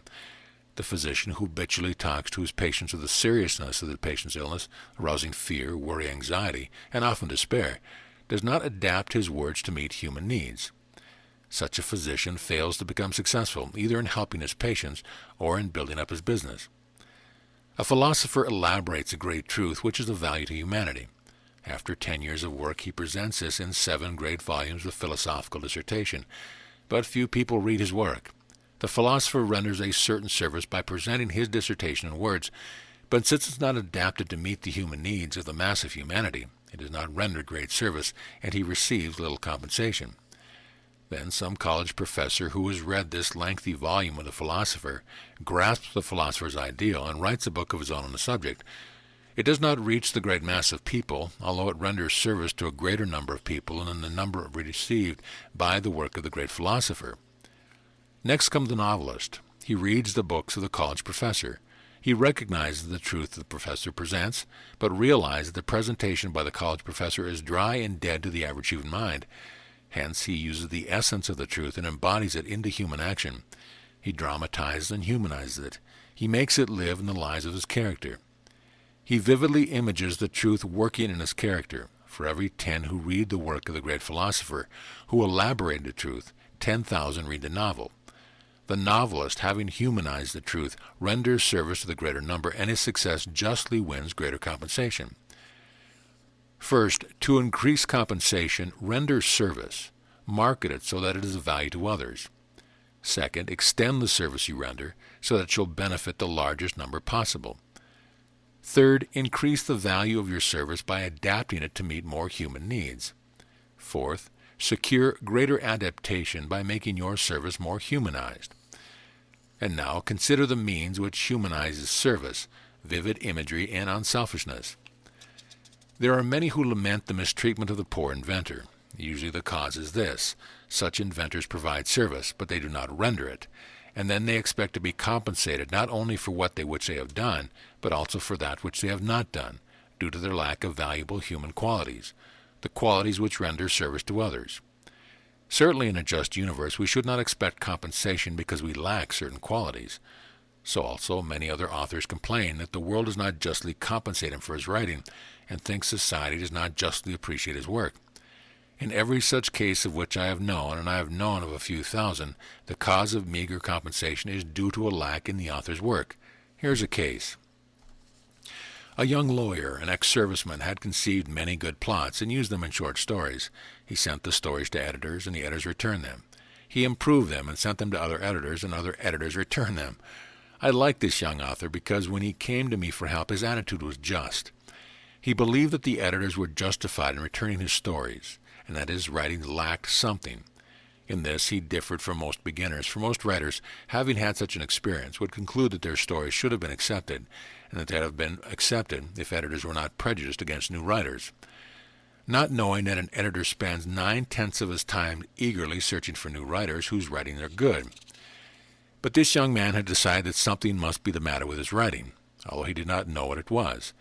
After I read just 3 of them, I said, "Your construction is good, your plots are good, but you tell your stories. Writing fiction is more than conveying ideas. You must paint your ideas in vivid sense images.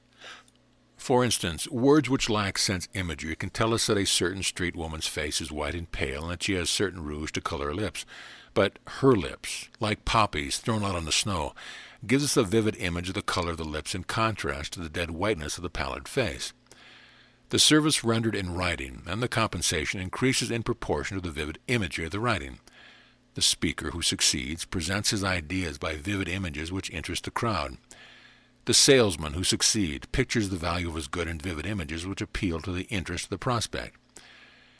Rendition of service brings success. Rendition depends on marketing. Marketing your service depends, 1, on your non-selfish attitude, and 2, your capacity to work harmoniously with others. In the United States, there are more than 500,000 serious accidents each year, and surprisingly, as it may seem to you, more than half of all serious accidents are due to slipping and consequent falls. If I should invent some non-slip material, or one of the basic personal factors which would guarantee me a fortune, assume that I do invent a composition which can be made thin and light in weight. Assume that this material will not slip in mud or slush or snow, and it will not slip on ice or polished floors, glass or marble. Assume also that this non-slip material which I invent will not wear out readily, and it can be made so cheaply that people can afford to use it. Assuming these conditions, I must be credited with having discovered a composition adapted to meet a very great human need. I have performed a great service in discovering this material. But I do not render the service unless it is marketed. If I fail to market it because of selfishness and distraught of others in selfishness, fearing I shall not get my rightful share of the profits, or if I fail to market it because I am so scientifically inclined that I am interested only in the discovery and lack interest in humanity, or if I fail to market it because I lack the leadership ability necessary to interest others financially, then, although I have performed a service in discovering the material, I have not rendered service and should not expect compensation. To secure just compensation, I must add rendition of service to adaptation of service. In the case assumed above, the basic personal factors which prevent rendition of service are lacks in myself, lack of trust or lack of interest in others, lack of leadership ability, or plain selfishness. If I am a scientist and fail to adapt my discoveries to the needs of men, or fail to cooperate in marketing my products because I do not wish to be bothered with business, or wish only to continue my research, I am selfish. I place the enjoyment of my research work above the joy of loving and helping others. That is selfish. No matter how much such an attitude is praised in scientific circles, and in artistic and literary circles also, such selfishness does not deserve success. So also in handling people, greater adaptation to meet human needs adds to the value of the service you render and increases the compensation you receive. Andrew Carnegie was a great industrialist. He was also a master in training young men to lead other men. In fact, his success as an industrialist was the result of his ability to select young men of promise and to help them develop their capacity to lead others. One of the men selected by Mr. Carnegie and trained by him, Charles Schwab, stands out as the most successful. If Carnegie had done nothing else in his life except to help Charles Schwab to become the great master of men, Carnegie would have earned his fortune. First, by recognizing Charles Schwab's ability when Schwab was a boy carrying water to workmen, and second, by training and advancing him so that we knew of Schwab and used him during the World War to awaken the spirit of men in the shipyards to produce the greatest number of ships in the shortest time. Then also we have the example of the late President Roosevelt. Perhaps no other man of the last 100 years selected so many young men of promise, helped to develop them, and inspired them to become leaders of others. This is the greatest service a man can render humanity, far above other examples of service rendered during the ages. Christ is the master leader, not only because of the truth he presented, but because of his method in choosing 12 apostles as working team. If it had not been for his choice of the 12 apostles, how limited the spread of Christianity might have been. All things work together for good, and all service increases your abundance. The wealth of the world is the expression of the riches of heaven, and when rendering service from the heart, that is, giving service, the actual compensation for the service rendered is augmented. But the man who attempts to give all his service to the limit of his capacity often fails because he is unjust to himself and unjust to society. It is only when a man gives service in addition to the service he renders that he succeeds. Seek ye first the kingdom of heaven, and all other things shall be added unto you, is true in business. Compensation for service given, material compensation, comes indirectly, but it always comes. A new drainage canal is being constructed. There are ditch diggers and engineers. The ditch digger renders a service and is paid for his service. The engineer renders a service and is paid for the service he renders. But the great engineer who conceived the idea gives service in addition to the service he renders. The service he renders consists of his actual work in conceiving, designing, planning, and constructing. The service which he gives is the help of his work to humanity. If the canal reclaims hundreds of thousands of acres of land, it makes the land profitable for farming. Or if the canal drains sewage from a great city, it prevents the illness of billions of people for a generation or more. We do not pay directly for services given, but the greater the service which is given, the greater the financial success of the man who gives it. Giving service builds up reputation, and his time and services are in demand. Other construction jobs wait for him, and his material compensation is increased by service given. The law holds in all things.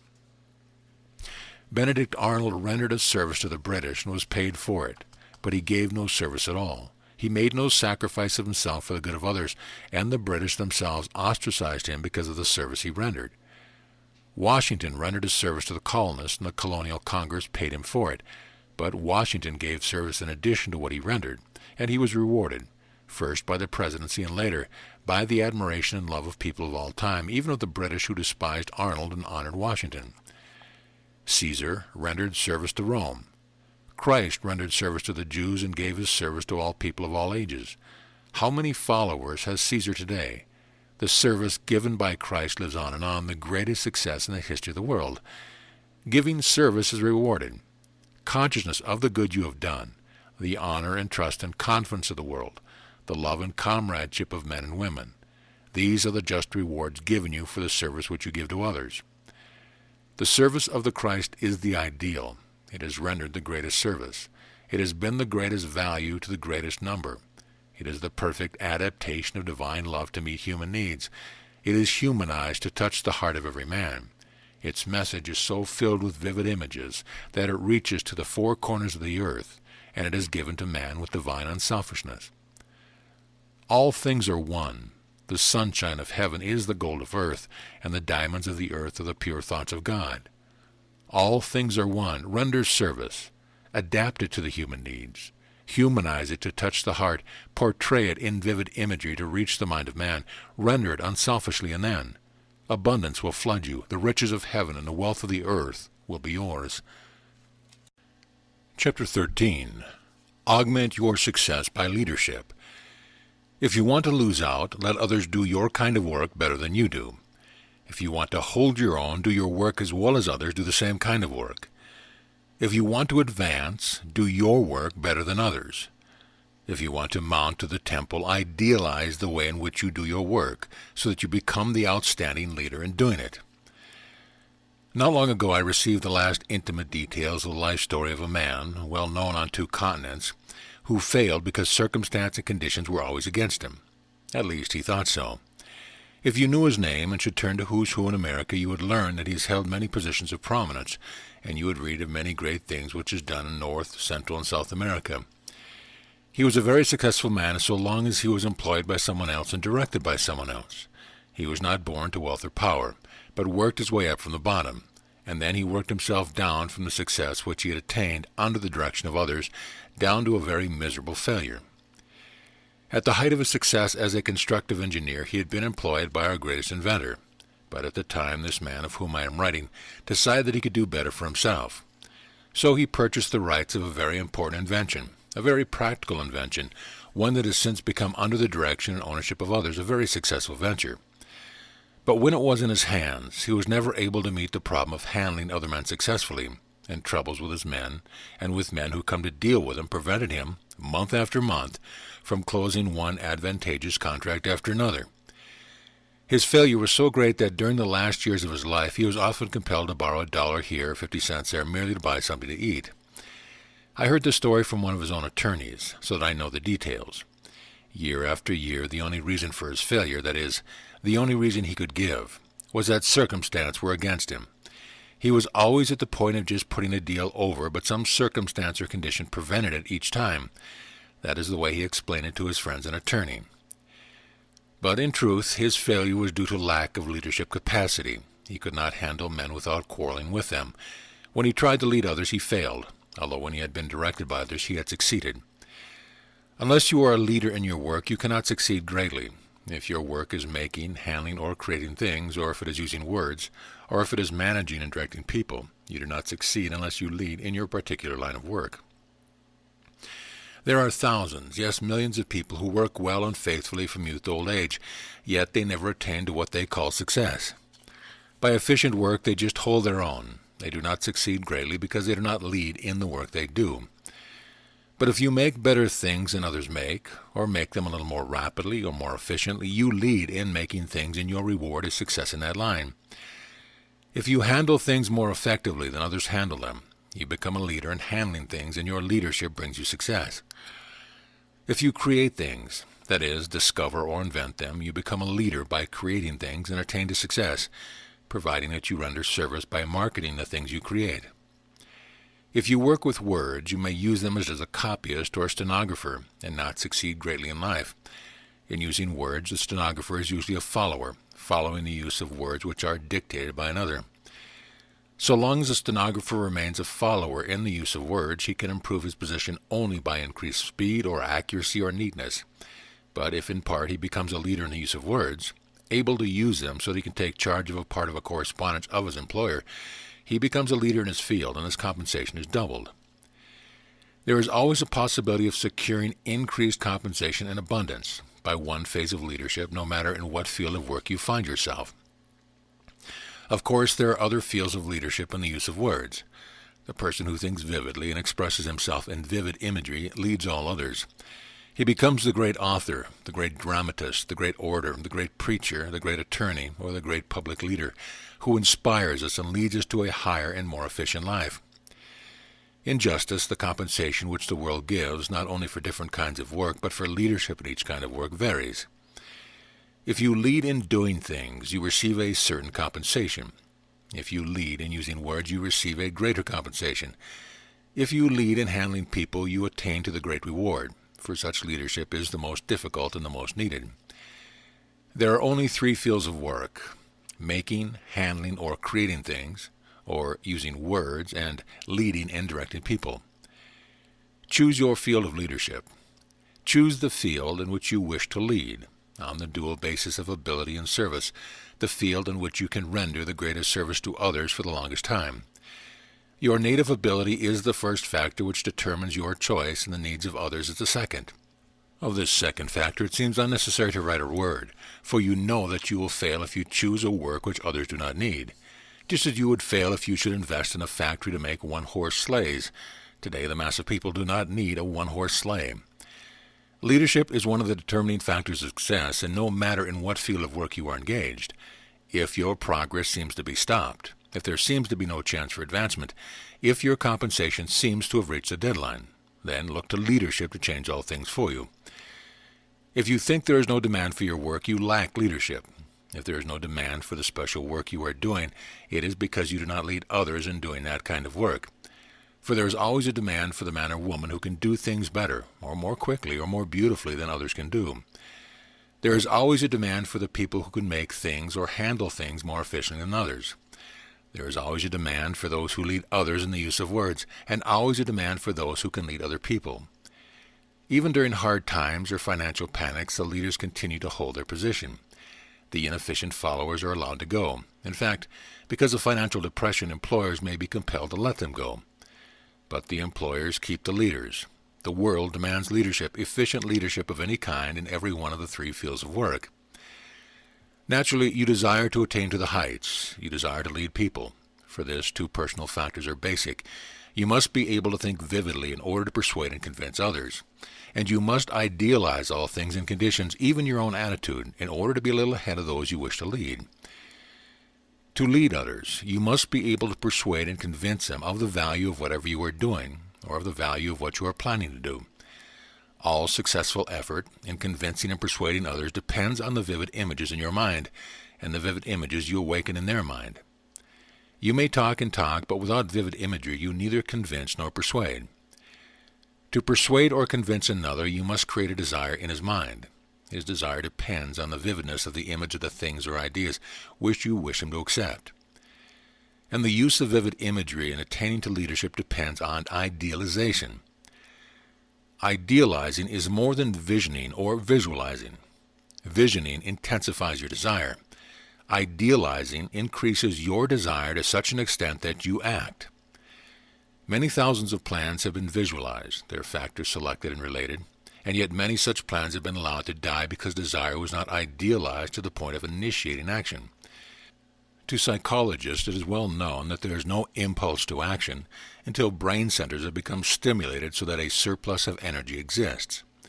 It is also known that action is not initiated until the surplus energy in the brain center becomes so great that it demands expression. The power to initiate is very rare. The impulse to initiate, to carry your plan into action, comes only from idealization. It awakens brain centers so that you are compelled to act. Moreover, when one brain center is supercharged with the energy of your mind, it radiates energy to other brain centers. This means new ideas, new relationships, and such a wealth of them that you wonder where they came from. Idealization is the mental process of seeing your ideal vividly working in your mind before you put it into action. It is this which makes a man a leader. I remember seeing the late Mr. Morgan sitting on a balcony in a hotel in Egypt. He sat there by the hour, not moving a muscle, and with his eyes closed. If one did not know, one would assume that he was dozing. But those who knew him intimately told me that, after sitting thus for an hour or two, he would dictate a few cablegrams which would successfully direct financial operations in his banking houses in all parts of the world. While he seemed to be dozing, he was idealizing action, the activities which should be carried out in the financial world, and he idealized them so perfectly that when put into action they always worked out successfully. Idealizing the action you wish to carry out builds in brain path. Then, when you come to the actual doing, you have a habit of doing already successfully established in the brain. Moreover, the more times you idealize the action, the deeper and more permanent these brain paths become, so that when you do go into action, it seems that you are merely repeating what you have already done and what you have already succeeded in doing, so that there is no hesitancy, no doubt, no lack of confidence, no lack of ease, and no mistakes in your action. The idealized attitude relates to people, to conditions, and to the universe. Of course, you begin with yourself, for you must hold some kind of attitude about yourself. You may take one extreme or the other, or any point in between. You may think yourself a worm or a god. You are free to take any attitude you desire toward yourself, but there is only one attitude which will make you a leader, and that is the vividly idealized attitude. An idealized attitude about yourself is more than thinking well about yourself. Idealization balances your concept of yourself, although thinking often throws your concept out of balance. For example, you have a habit which you wish to overcome. Such habits we call bad habits. In the past you have made efforts to change some of them. You are making effort today to change others. Every effort which you make makes you think. The more effort, the more thought. You do not make any effort to change your good habits, therefore you do not think much about them. You do make an effort to change the bad habits, therefore you usually think of the bad habits and only the bad habits. This thinking unbalances the true concept of yourself. Instead of thinking of your bad habits, imagine yourself, that is, vividly idealize yourself as you are. Do you not discover that you have 1,000 good habits to each bad habit? The idealized attitude toward yourself makes you see yourself as you are. It gives you more confidence, more courage, more hope, more joy, and it makes it possible for you to inspire and lead others. Idealize also your attitude towards others. That which ye seek ye shall find. If you look for pettiness and meanness and dishonesty in others, you will find them. If you think that all men are trying to crush you, you will be crushed. For your attitude is such that it closes your eyes to all the opportunities they offer you and all the help they would give you.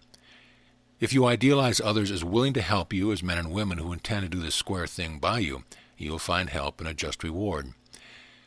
One of the millions of people in New York City, probably not one person in 100,000, is a pickpocket. Yet how joyless life is if you fear that every other passenger on the subway car is a pickpocket. The idealized attitude changes all the conditions of life. It changes your attitude toward your business and your activities in relation to it. It does not make you blind to obstacles nor lead you to neglect them, but it makes you idealize one or more of the methods of overcoming them. It leads you to expect more and good results. When you expect good results, you plan more wisely. When you plan wisely, you get better results. It makes it possible for you to lead those who do not idealize conditions. In the last 30 years, the idealized attitude has changed all the methods of finance and trade and commerce. 30 years ago it was, let the buyer beware. Today it is, service and more service. The idealized attitude changes the concept of life. The universe must be good. If it were not good, it would go to pieces overnight. By idealizing yourself, you lift your relationship with others. By idealizing conditions and process, you lift your work, no matter what it may be, from struggle to attainment and from failure to success. By idealizing life, you step a little ahead of others and are able to inspire and lead them. To succeed greatly, you must lead. Chapter 14. Dare to do what you want to do. Man fears and God dares. Man visions and idealizes what he wants to do, and then he fears that something will hinder him. He becomes faint-hearted and gives up. God visions and idealizes what he wants to do and dares to do it, and it is done. You are made in his likeness. Assert your dominion over all things, and then all those other things shall be added unto you. I've often heard it said that there are two classes of men, those who talk and those who do. I also hear it said that the talkers fail and that the doers succeed. For many years I thought this was a wise old saying well worth repeating until I realized that the men who repeat it most often are the talkers who spend much of their time telling others not to talk. Both talkers and doers have failed in life, and talkers as well as doers have succeeded greatly. It is not talking or doing, but an impelling consciousness which determines success. By that term I mean consciousness so moved by desire to do what it most wants to do, that it dares to do it and is spiritually honest about it. Such a state of consciousness is mothered by courage and sired by daring. Courage is its mother, for it stabilizes and holds itself ready to defend its own. Daring is its father, for it is a spiritual masculinity which dares to do what it wants to do. Thus we return to the first personal determinant of success, individual freedom. The courage to proclaim and defend what one believes and the daring to do what one most wants to do are the base of greatness.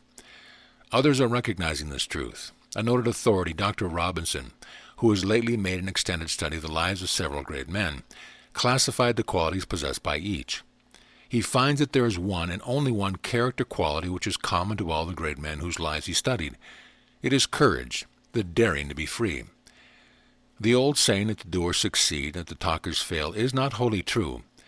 Whether they are talkers or doers, those who fear to defend their convictions and fear to do what they most wish to do are always failures. Those who have the courage to proclaim and defend their ideals, and the daring to do that which they most want to do, are the great successes. Several great thinkers and talkers have rendered great service to the world and have become exceptional successes. For instance, William Jennings Bryan stands out as one of the most persistent, year-in, year-out talker the world has known. For 30 years he did little else but talk, Yet he succeeded greatly. As a leader, he dominated the political party of which he was a member for more than a generation. He rendered two great services. On the one hand, being the greatest talker, he led the nation to become rather tired of talking politicians. And this is a great service to us, a democratic people, for we are too prone to depend on talk. On the other hand, because of his sublime courage, his personal sincerity, and his persistent and continuous advocacy of progressive policies, he did more to advance economic legislation and political and government procedure than any other one statesman has done from the time of Lincoln to the present day. Bryan was a talking leader, but it was his courage to stand by his beliefs and his daring to present his conviction, whether about the crime of gold in 1896 or the crime of the monkey in 1926, which made him a success. In contrast to Bryan, another great national leader of the same generation has done much and talked little. He has talked so little that the public does not yet realize the great service he has rendered to us in the world. If I should attempt to list the accomplishment of his 35 years of service, I would need a book to do it. If I here list but a few of the great things he did in one short period of 2 years only, you will be astounded, first, because one man did so much so remarkably well, and second, because he talked so little about the work he did that we did not realize that he did it. He was appointed to save a nation. In 30 months, he created a self-governing democracy out of a people who had been enslaved under a brutal autocracy for 300 years. In 2 years, he formulated a national school system out of nothing to begin with. He built 2 public schoolhouses in every community of 500 people, although previously there had not been even one public schoolhouse in the entire country. He secured school attendance of 1/6 of the entire population. He used 1/4 of the nation's revenue for educational work, and established a system so efficiently that the proportion of illiteracy decreased 52% in 6 years. In 24 months he changed the country, 4 times as large as Belgium, from the pest hole of the world, as it had been called, to a health resort, and established his work of sanitation so permanently that the death rate a generation later continued to be less than that of the state of New York. He supervised the drafting of a national democratic constitution for a nation just emerging from centuries of oppression, the recodification of a nation's law, and the reorganization of an entire national system of judicial procedure, the drafting of the first railway law enacted by a democratic nation providing for efficient regulation of private railways by the people, the drafting of the first national charity law, and the first constitutional provision compelling a nation to maintain sanitary conditions favorable to national health. Between one Christmas and the next, he reestablished and extended a nation telegraph system. He carried the telephone to rural communities where telephones were previously unknown.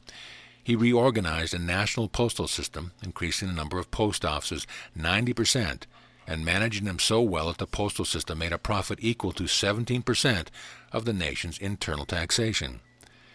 In 1 year he established homes for the aged, found modern reformatory trade schools, established model asylums for the insane, founded model orphan home, and with all his other duties took time to supervise personally the adoption of orphans by private families. He reduced the national police force from 240,000 men, costing $7 million each year, to 1,400 men, costing but a few $1,000s. He completely overhauled the prisons of the nation, built model sanitary buildings in 4 months, and introduced as humane methods as any existing in the world. He improved every harbor of the country, built wharves, docks, piers, and lighthouses. He constructed sewage systems and waterworks in each large city of the nation, built aqueducts, improved the national highways, and initiated the construction of a system of national highways. No, we are not taxed millions of dollars so that he could work these miracles. Instead, he created the necessary means. When he took charge, the country was a devastated agricultural nation which had been impoverished by a generation of warfare and corruption. It had neither passable roads, nor means of communication, nor money, nor credit. For decades, its expenditures had exceeded its revenues. Its treasury was bankrupt. Yet in 12 months he led its people to such prosperity and so efficiently managed its national finances that the country's revenues exceeded its expenditures. And in 2 years he had so developed the country's ruined industries and commerce that its custom duties provided 95% of the nation's revenues, furnishing ample means for his gigantic improvements, which were paid out of the revenues, in addition to reducing the internal taxation from $25 to 90 cents for each person. Who is the doer who has done these wonders, and where did he do them? The man is Leonard Wood. The place is Cuba. He is the doer who has done so much and talks so little about what he has done that it is probable we shall never realize the immensity of the service he has rendered. Wood stands preeminent as the great non-talking doer of the last 50 years, just as Bryan stands preeminent as a non-doing talker. Each a great man, each a great leader, each attained phenomenal success in his own line. And just as it was not Bryan's talking which made him a success, for thousands of men talk and fail, but his courage and his daring, so it was not solely his doing which made Leonard Wood the great success, but his courage and daring to do the things which others said could not be done. The man who has the courage to believe that he can accomplish miracles when others say it is impossible, the man who has the daring to do that which is necessary to turn his dreams into realities, such a man always succeeds and succeeds greatly. During the last 50 years, we have had another great leader who differed from Bryan and differed from Wood. He was a composite leader. He swayed the country by words as few men had moved it. He lifted business to ethical heights it had never before attained. He inspired the people to dare to place human rights above property right. Differing from Bryan, he was a great doer. He was the police commissioner of the largest city of America, an idealized leader in war, a great national executive, perhaps our most strenuous doer. Differing from Wood, he was a great talking leader, an effective orator, a prolific writer, and a prolific user of the press. He was our great talking doer and doing talker. Perhaps in no other great leader have we had such a remarkable combination. What Roosevelt did is so well known that I need not attempt to mention here his great service. But what made him great? What is common to Bryan, to Wood, to Roosevelt? The sublime courage of each in upholding his ideals, and the divine daring to do what each most desired to do. Perhaps no man in our public life has been quite so frankly daring as Roosevelt. No matter what the consequence to himself, if he felt there was something to be done, he did it. A clever politician, he hungered for applause, yet if something needed to be done, he did it, even though at times he knew that the action would arouse criticism of himself and cost him popular support. For instance, when he saw the rush for wealth and lack of daily faith in God, he felt it was sacrilegious for us to use "In God We Trust" on our coinage, and he had the courage to dare to do what he felt should be done to awaken our people to greater spiritual consciousness of trust in God. As president, he then had the right to order that the inscription be removed from our coinage. 2 days before publicly announcing his order, he said in substance to an intimate friend, "It will create a furor. People will criticize me bitterly and denounce me. But the order will bring a great spiritual awakening. Next Sunday, every minister in the land will be preaching, 'In God We Trust,' from his pulpit. Congress will pass a law forbidding its removal. As a people, we shall have a truer concept of our trust and dependence on God." Marvelous daring, the courage to do what he knew needed to be done.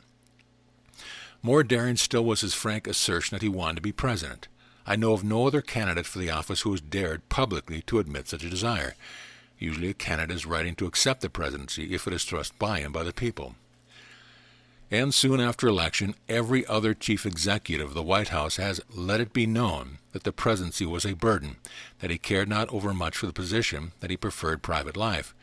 But Roosevelt had the courage of frankness and the daring of true honesty. Of his presidency, he said, "I've had a bully time. I have enjoyed every minute of it." Roosevelt was not a profound thinker. He himself was certain that he possessed only such qualities as are possessed by ordinary men. Yet he was a great leader, a very great leader. Our recognition of his greatness is due to his continuous activity, his definite ideas of right, and his courageous daring to do what he knew to be right. When he believed in an idea, he had the courage to declare it, the heroism to stand by it, and the daring to do whatever was necessary to make that idea become an actuality. Whether or not men agreed with him, they loved him for his moral courage, and it is this which inspires and helps us. The stories of the lives of great men have always been helpful to me, and I used to wonder why.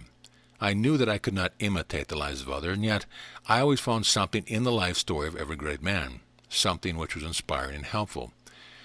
Now I recognize that the story of a great leader is helpful, because it reveals this truth. Courageous daring is the primal determinant of success. The life story of each great leader awakens in us the impelling consciousness, that consciousness which dares to be free enough to do what it most wants to do. It dares you to succeed. And the lives of young men who dare, young men who are living today, inspire us as much as the stories of men who succeeded yesterday. I know many of them, young men who are daring to succeed, and who are succeeding because they dare to do what they want to do. Each such success, whether that of a poor immigrant boy or that of a rich man's son, is due primarily to daring. And sometimes it requires more enduring courage for a rich man's son to do what he wants to do than it does for a poor boy to hew his own path to success. A few years ago, at the close of an address I was delivering one evening, a youthful reporter from the New York Times came to the platform to interview me. As I turned from others and glanced at his face, I was astounded, for I recognized that he was a son of one of the Vanderbilts. He did not know that I knew who he was, and I gave no sign that I knew. When the interview was finished, as one usually asks the name of the newspaper reporter who interviews him, I casually said, "And your name?" Oh, it would have been so easy for that young man to have replied Smith or Jones or Brown, but he did not. His boyish smile did not change, but the sensitive eye became steel, and with seeming indifference he answered, "Vanderbilt." I knew that it took courage for him to do so, because on the one hand hundreds of people were trying to make use of him, and because on the other hand the press of the country was then ridiculing him as a toy man, a mere pretender, who was playing that he wanted to do a man's work in the world. So when he answered Vanderbilt, I merely nodded my head as though it meant nothing to me, showing no more interest than I would have shown if he had said Robinson or Johnson or McGuire. But I was interested. I wondered if he would make good. I knew he possessed the daring of the moment necessary to get into the game of life, but I wondered whether or not he possessed the enduring courage necessary to hold on for years. I knew the obstacles which would be placed in his way, the bitter criticism, the scoffing, and even the sneering. I knew the difficulty he would have in holding a position and having his work accepted. I knew that he would be accused of wishing to exploit his name. I knew that few people would take him seriously, and I knew the divine courage necessary to meet such an attitude, for to bear up and keep on, when people laugh at you because they think you are only a toy man, requires greater courage than it does to bear up under a great sorrow. I was interested in watching young Vanderbilt's effort. I was interested because I knew that he would not succeed unless he possessed soul-enduring courage, and the persistent daring which continues from day to day and year to year. In spite of the opposition of his family, the ridicule of the press, the distrust of his ability by editors, the sneer of his co-workers, he has kept on, working as few other men have worked, plugging many hours a day for 7 years at the time of this writing. Even when efforts were made to sweep away the business he built up, and when those efforts were in part successful, it did not down him. He continued to dare to go on, and he is succeeding in doing that which he most wishes to do, to stand on his own feet, to be a man independent of inherited income, a creator of new value to be added to the name Vanderbilt. Day by day it is becoming more certain that, when all other things are swept away, daring is the one quality necessary to again attain to success. The man who dares succeeds. You have probably read many of the books written by Orson Swett Marden. His books are inspiring, but one experience of one of his relatives means more to me than all the inspirational books ever written. It is the story of a man who lost all he possessed materially, not only money but position in the panic in 1907. Before that panic, he was president of a large insurance company of the Middle West. He was one of the moneyed men. His position was important. But peculiar conditions during the panic tied up the affairs of his company to such an extent that he sacrificed all he had rather than let the stockholders suffer. So in 1907 he lost everything except courage and pride and a desire to provide for his family. He came back to New York with no means, not even enough to keep his family for a month. In prosperous times, a dozen positions would have been offered him, but because of the panic, no executive positions were available. Every company had cut down expenditures to the lowest limit, so they would not be forced into bankruptcy. Even old employees were kept on half pay. So what chance had a new man seeking a position, and an executive position at that? There seemed to be no chance, but the former president screwed up his courage, banished all false pride, and began at the bottom as an agent for one of the large insurance companies. He started up Broadway, visiting every office on the way, actually canvassing from door to door. That took courage. It was the courage of divine daring, the daring to do what he most wanted to do, provide for the immediate needs of his family. Speaking to me on that first day, he said, "It was hard, of course, to think that I, the former president of a company to whom men came for advice and direction, and that I, who would handle millions of dollars, was compelled to canvass from door to door. But I knew that I must live. I had a family, and thank God I had the courage to do it." Today he is eminently successful and is making at least $250,000 a year. Many men have come to me. Some have been despairing failures. Others have been great successes in business, in governmental affairs, and in the management of great organizations. In the case of every failure, I have found that fear is the cause of the failure. In every case of success, I have found that sublime courage, the daring to do what one most wants to do, is the cause of success. If each soul dared to do what it most wants to do, dared to do the work it most desires to do, there would be no poverty, no failure. If you are failing in anything, dare to be yourself. Dare to prepare for the work you most want to do. Dare to succeed, and you will succeed. End of chapter. End of book.